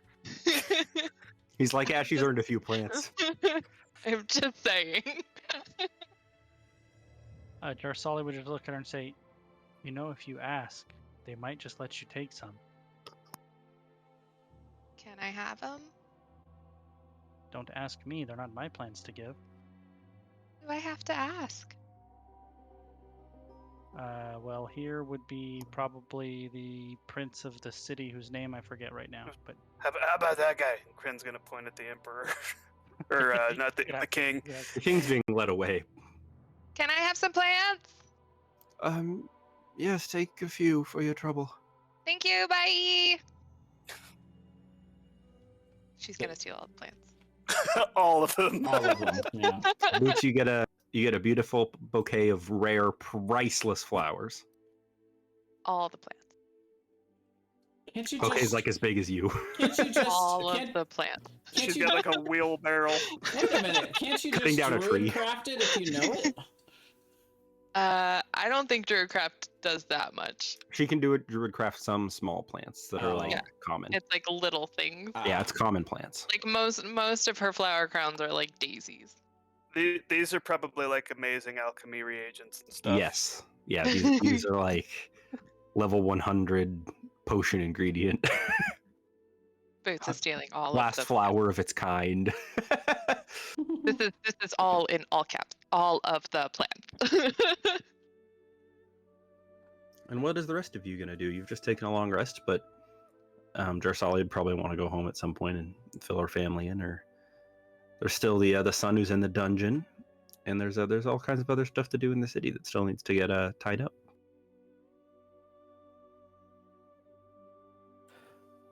I'm gonna look at Takorin and hand him a note.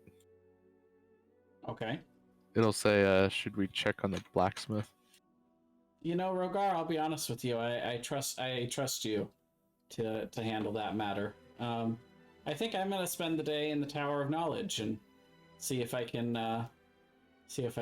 learn anything new while everyone is resting up today.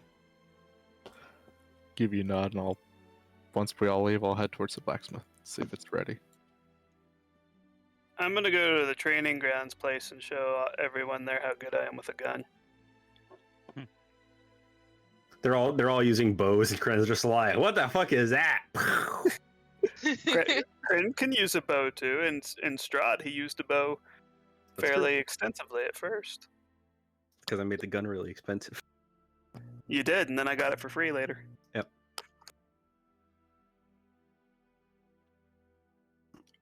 So some things to wrap up. Obviously, Jarsali, I'm assuming you'd go home and talk to your family. And I'd visit my kid in jail. Yeah. He would still be very ashamed, and he would be like, "Mother, I thank you for correcting my great mistake. I'm sorry that anyone was hurt because of me." She would say, "Me too. I will not use any of my influence to sway the Emperor on his decision on what he's going to do with you one way or the other. But you're still my son, and I love you, and regardless of what happens, I will continue to see you and support you as best I can." He just nods.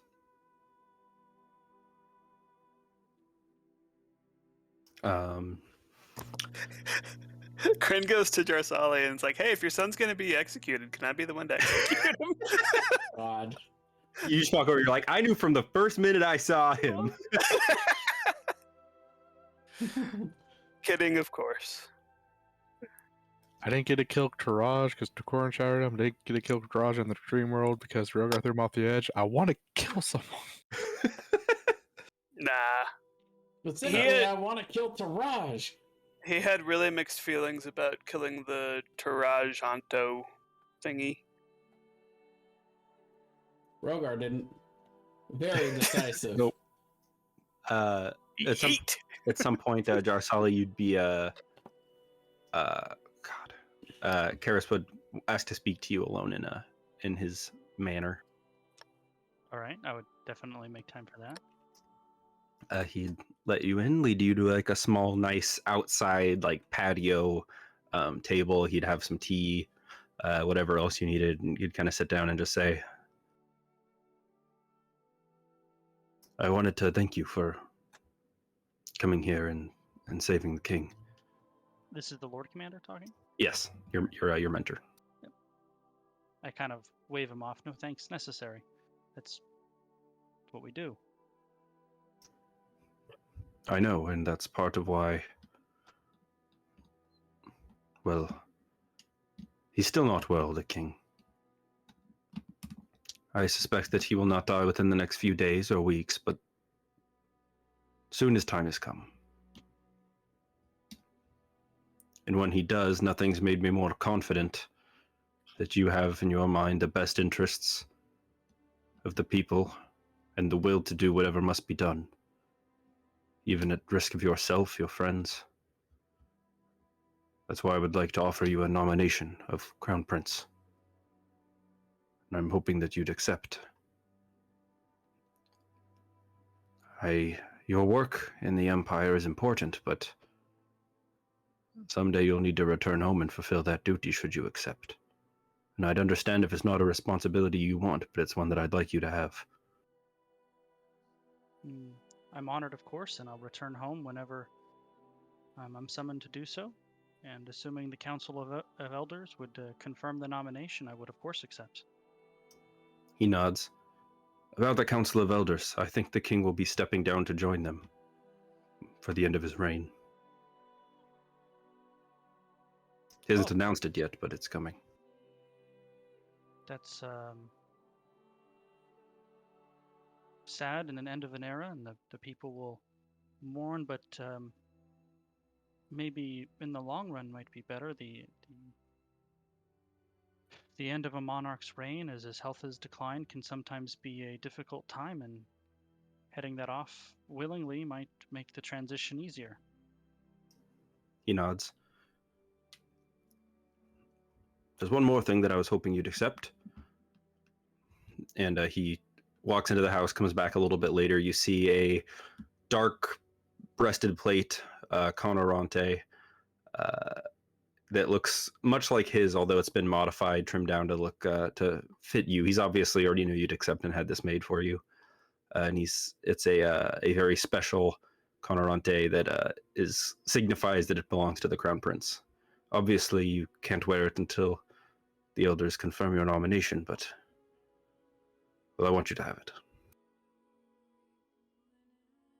Yeah, we'll put it in the family vault for now, and when the time comes that I'm able to wear it, I will wear it with great pride, and I will do my best to live up to the example and the standard that you've set. I suspect that we'll complete the nomination before you leave. It would be easiest for the transition of power.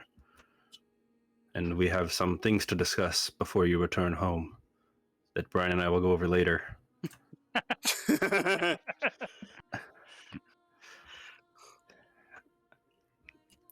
But before you leave, I think you should take it with you on your travels. May it aid you well as it has aided me. Of course.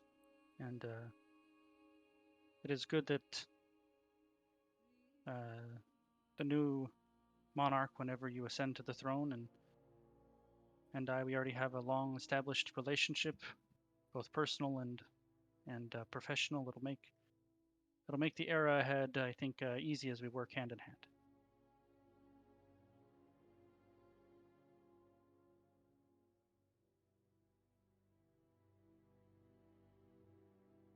He just nods, and you guys finish up your chat. And maybe we'll just kind of catch up on, non. Yeah. Less dire normal things. Stuff. Yeah, normal stuff. Yeah. And as you guys are parting, you'd say, "Oh, before you leave, I want to fight the big cat." I look forward to that. I think he'll make you break a sweat. Does tomorrow work? Do you have lunch plans? I don't. It would be excellent. Although, I believe at some point we're going to have to discuss the fate of Cyril. I suspect that the elders are going to banish him. I don't know what your thoughts are on that, but it is what I've heard stirrings of. Well, I, of course, would prefer him to stay home and given the opportunity to make amends, but I told him just earlier today I would not intervene in any manner. I don't think it's my place to do so. He made some terrible mistakes in judgment, to put it lightly. Kid's an idiot. If banishment is what they think is best for him, then so be it. I believe they will give him the option between execution, imprisonment, and banishment, but he will take banishment, of course. It is the lightest of the options. If you have anywhere you think he should go, or if you'd like him to go with you, that would be permitted. I think the easiest way would be for him to come with me. At least we can get him established and then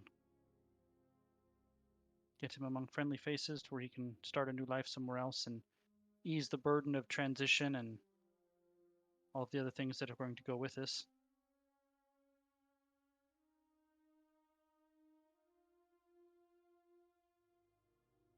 And you guys wrap up, have a mostly pleasant evening, having gotten some dark stuff out of the way. And you guys have 8 days left in SRA to show the Emperor around, show everybody else around, go to all the tourist traps, things like that. And Brian, steal every single plant that first session, or does she have to go back? well, it's usually guarded. It was only unguarded, so you guys could use it for the Dream Link, so it'd be pretty hard to go back. But you didn't say impossible. I didn't say So impossible. you're saying there's a chance. At the end of the week, so next session we'll start out with Rogar fighting Khuros.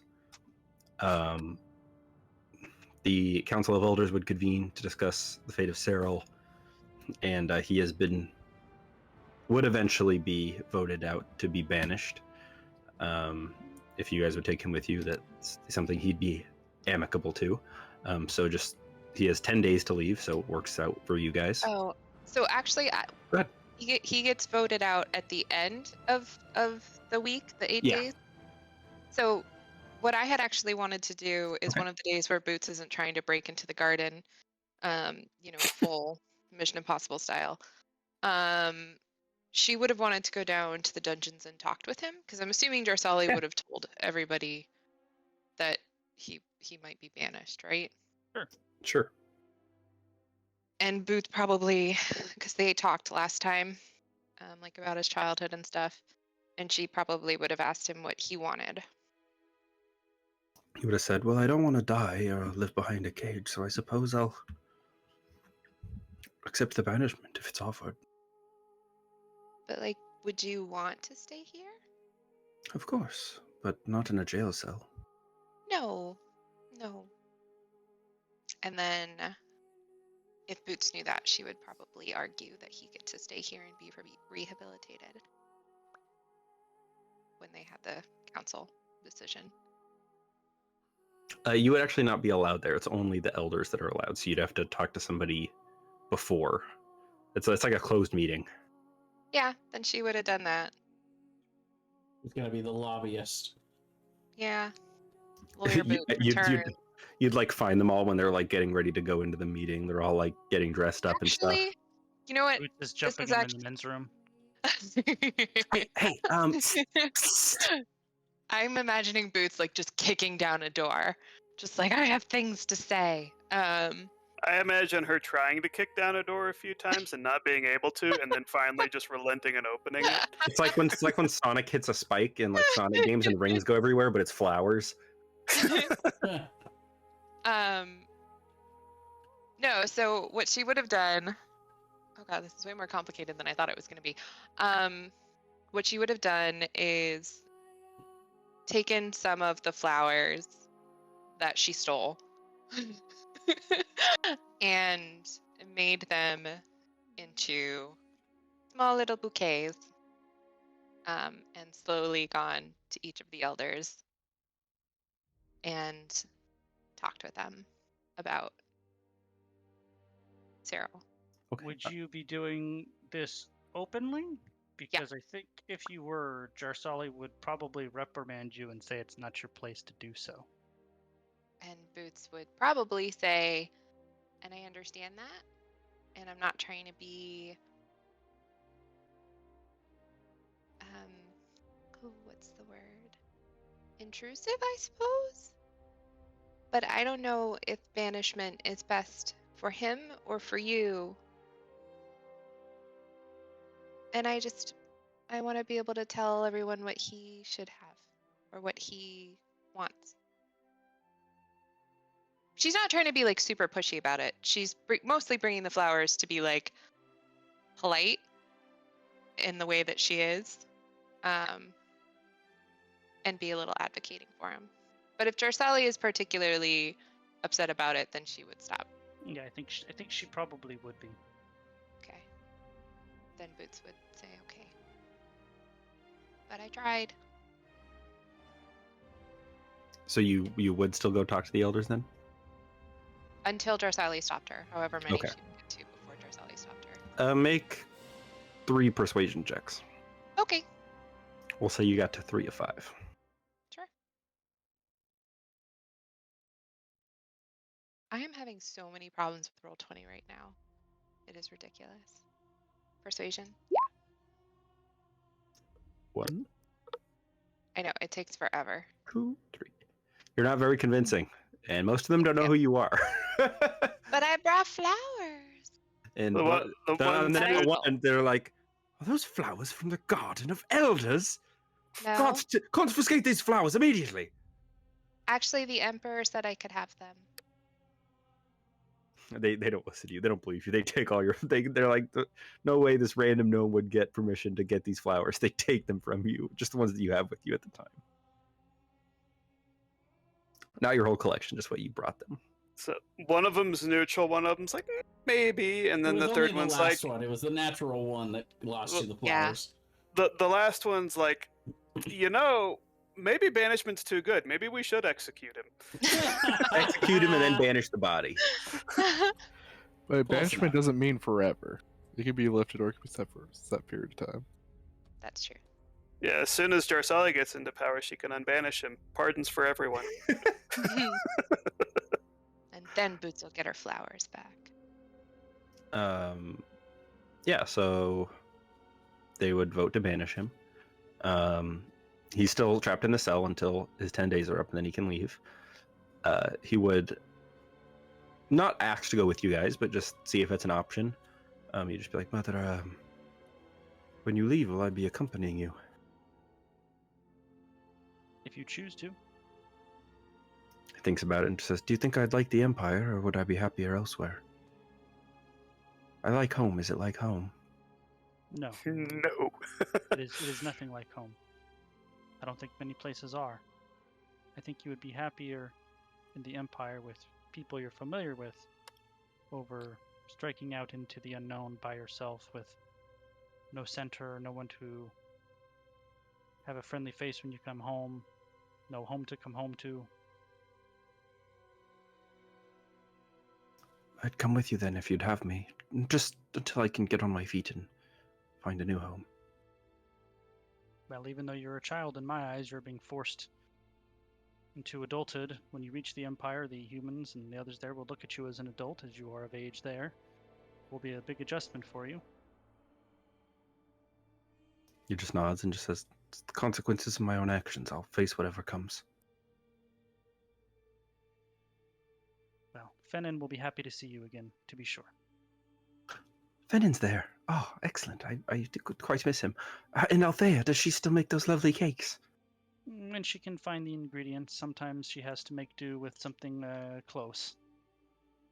He perks up a little bit, and he's more excited than he was before. But you haven't earned cake yet. No, We had dog food. No cake for a month. Would you have been having this conversation around us or privately with them? It's up to Jarsali, I suppose. I mean, if he would have asked when I was around them, I would have had the Well, conversation. he's just in the prison, so he just would have. Oh, Whenever you then visited him. I wouldn't have been there. But you would know that we are about to go to the Alliance, where they are a lot more accepting of a bunch of different kinds of races. But there is also no Fennin and, nobody familiar out there. He can tag along and hopefully not Yeah. get dead. The king would announce that he's stepping down to the Council of Elders, which is met with sadness but understanding by the community. A large feast is thrown, both in his honor and your guys's, for saving him. Heir is there. Prince Nora, Jake, Cornelius is there, and him and Jarsali have a lovely dance. It's just a really nice time of celebration. It's a stark contrast from the intrigue and investigation of your first days there. As the week progresses, it's very calm. It's got this era of peace and happiness, and mostly hope. The elders at the dinner would announce that they've confirmed the nomination of Crown Prince Jarsali Sorsana, and that she is to be the next ruler of SRA after Khuros steps down. And his coronation will be on the 10th day, so on the 9th day, he will fight Rogar, because afterwards he can't fight people. So next session we'll open up with Rogar and Khuros sparring, and then we'll have the coronation, and then you guys are off to the Alliance. Unless there's anything else you guys want to do there, I'll of course give you guys that opportunity. I won't kick you out. There's still some stuff you can explore and do here if you want. So wait, so Khuros is going to be the next crown prince, is that right? Khuros is the crown prince, so he's going to be the king. Oh. And Jarsali will be the crown prince. I see. I was confused. I thought Jarsali was going to be the new king, and I was like, oh shit. No. Khuros is going to be king, and Jarsali is his heir. So in a short 300 to 350 years, I'll be right Unless he dies more violently. I suppose, yes. Unless he dies on the 9th day. Rogar just kills him. Rogar's like, the throne is yours, Jarsali. I've slain him. I did this for you. Just throws him off a cliff. God. Kick him right away. Somehow it lands right on a spike. He hits the wall. Accidents happen, It's... And that's all I had prepared for the session. If there's anything else you guys want to do, you can, but it is getting late. Well, would we be able to finish our blacksmithing project in those 8 days? Yep, that will complete by the time you guys leave. Excellent. Next session, I had a couple things that I wanted to do for. Yeah, I figured you had a few things you wanted to do before you leave, so I wanted to give you time to do that. Yeah, it definitely won't take. No rush at all.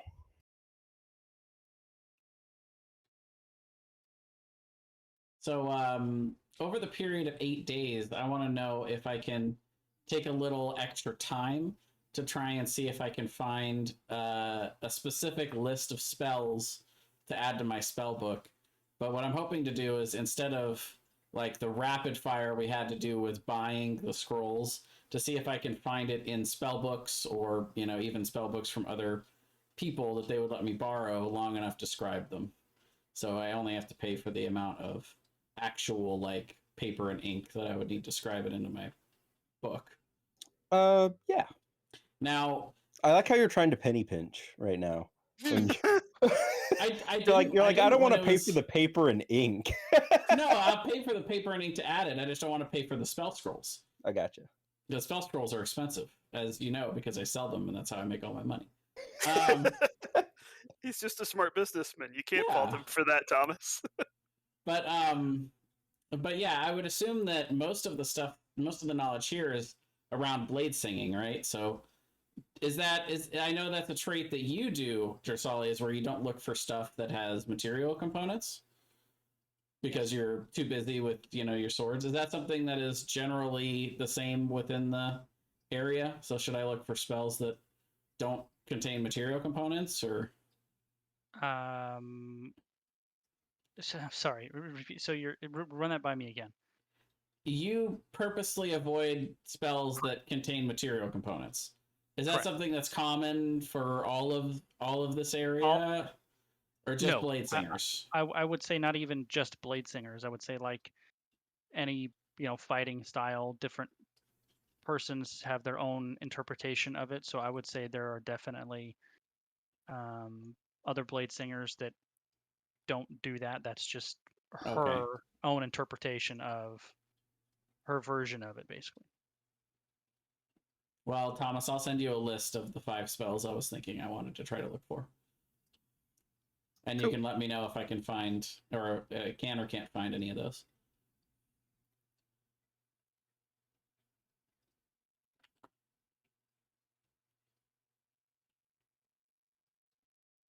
Sorry, one more time. I got distracted. I just sent you the list of spells that I'm looking to see if I can find to transcribe over the 8 days. Those are some spicy ones. I will let you know. Okay. And they are in order of priority.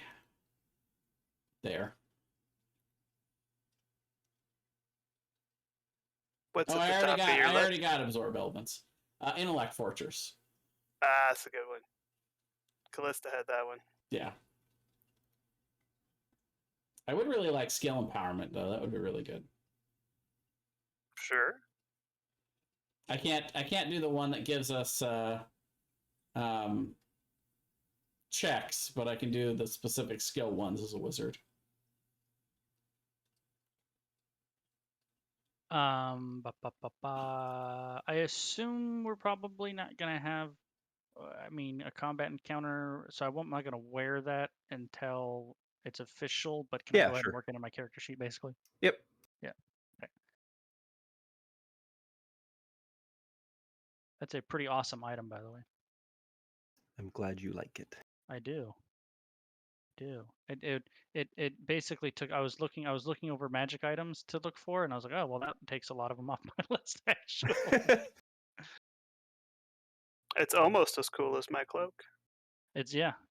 It's when you very said you cool. wanted all the elves to have their own special armor, I was like, ding. There you go.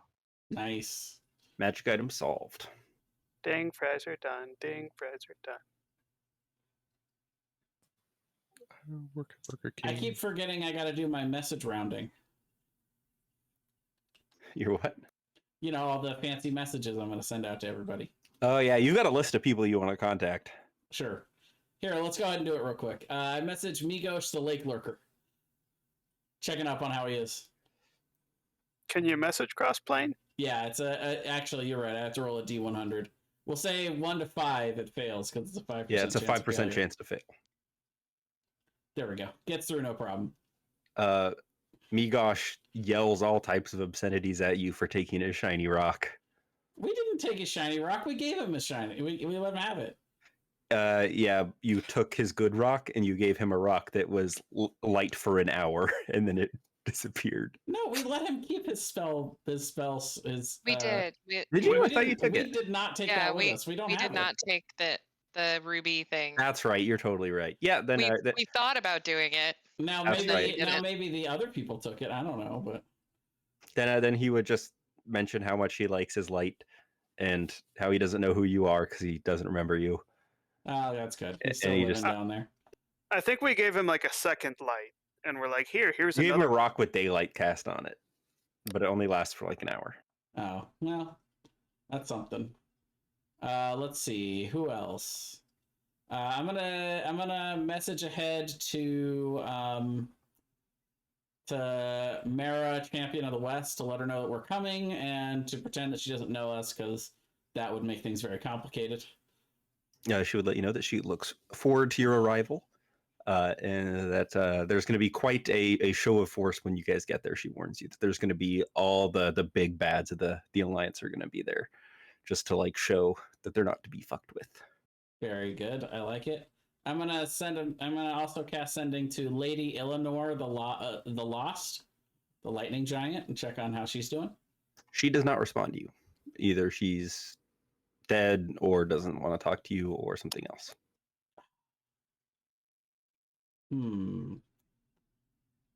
Okay. Leave her like 20 voicemails. And then finally, hey, it's Decorin again.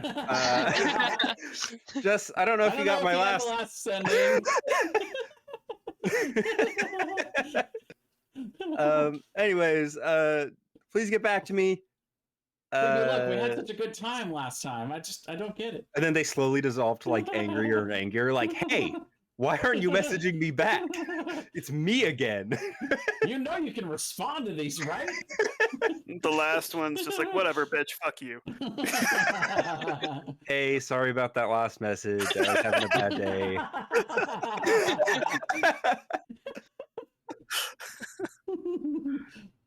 And then don't forget the fine, whatever. After that. Go through all 5 stages of grief over the sending spells. And then, of course, Pierce Salvador, the guy that we met that wanted us to become Alliance mercenaries at the beginning of the campaign. We went and quested around with him a little bit when we were still in the... Yeah, well, we're still... Before we got captured the first time. We should introduce the Emperor to him. They're about the same age. Because he's here, because like... Oh, Pierce? Yeah, Pierce. Because we're allowed to know him. We got to know him before, you know, we...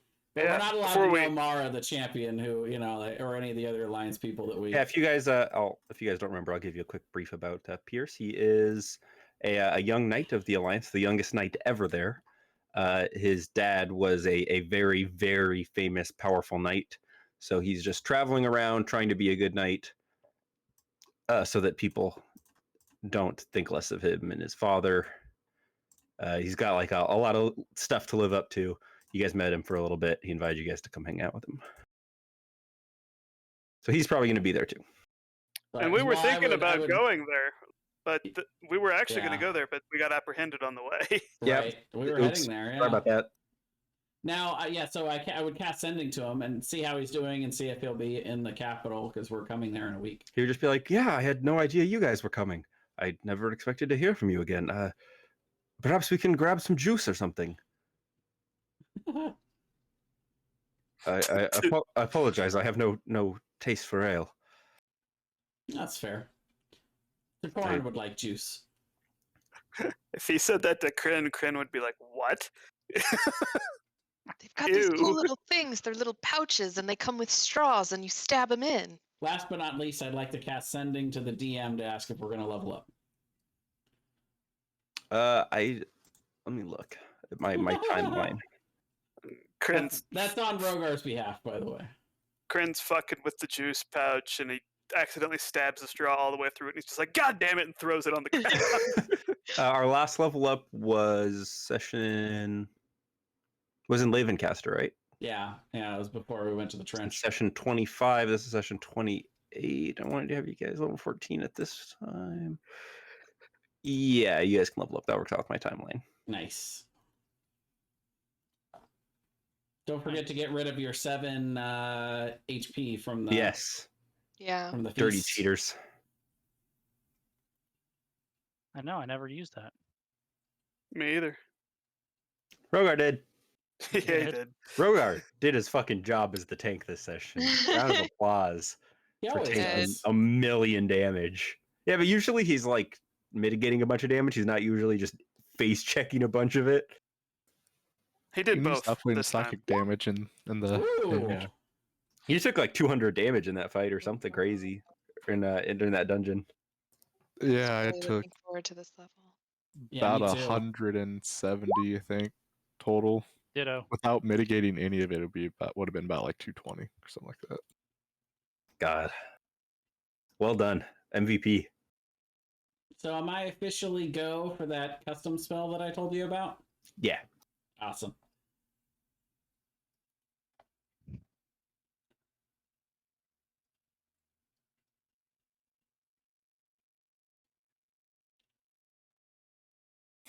Calm down Oh there, yeah, I little get an bunny. upgrade to my spirit shield. I reduce 46 damage now. And I gotta take Dream of the Blue Veil so we can go to Strahd. That spell's banned. Damn it. Oh. Whoever made that at Wizards of the Coast is a fucking maniac. Whoever pitched that spell. Who's He's a crazier? Maniac. Who's crazier? The guy who made that spell or the guy who made the deck of many things? The deck of many things will ruin your game. It won't send you to other people's games.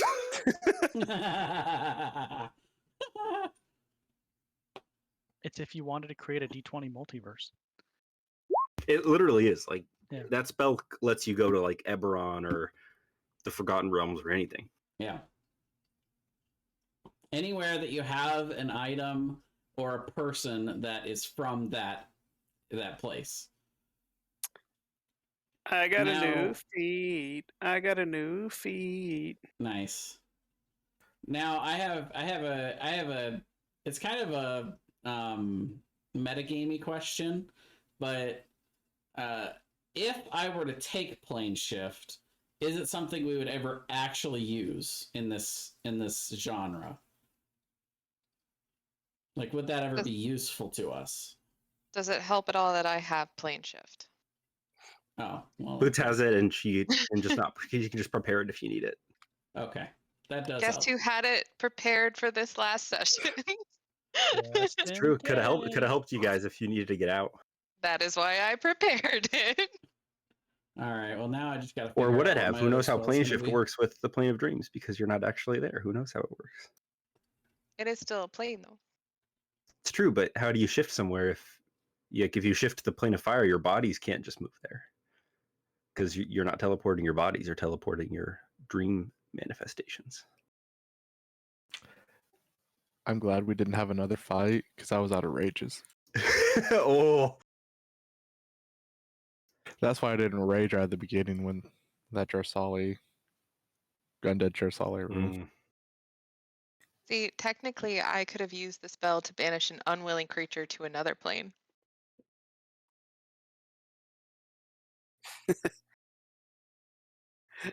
Banish the creature there, then she plane shifts all the guards at the garden so she can steal flowers. She just sends them all with a plane of fire. She's like, I'm free. I am still waiting for you to answer my question because it's not stealing. He said I could. Everyone heard it. Not stealing. He said you could have a few. That's what I heard. Yeah. He did say you could take the whole garden, like terraform it to wherever you wanted it to go. Okay, so to be fair, what Boots would have done was she would have cast her pot, put the plants in the pot, and then cast it away. So it actually didn't look like she took anything. And then she would have come back later. They would have been following you. Not the first time. Not the first time. That's fair. So you get a That's you what get a they double would have dip. done. Yes, I do.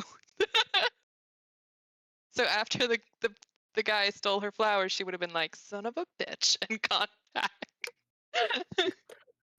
Because she wouldn't have tried to double dip until they took her flowers away. Anyway, this is what I was excited for. Wow, that's pretty good. I know, right? Nice. And now Boots gets to rage too. Is that what you're saying? Pretty much. You're tankier than Kren in a lot of ways now. I got Tank that. boot. How many hit points do you have? 111. Jesus. Guess how many I have? 111? 112. 97. Oh my gosh. Guess How did how I have many more I hit guess points how than many you? I have. 5. Not 50. for the last 13 levels. 55. Nope. I would say 48. She was closer. It's 44. Guess how much health I have? I don't want to 300. know. 8 billion. 195. 195. Wow. A lot. You have almost 100 more hit points than me. I'm just realizing I forgot to turn off the recording. Bye, everybody. Bye, us. Hi, everybody. Look forward to watching this tomorrow.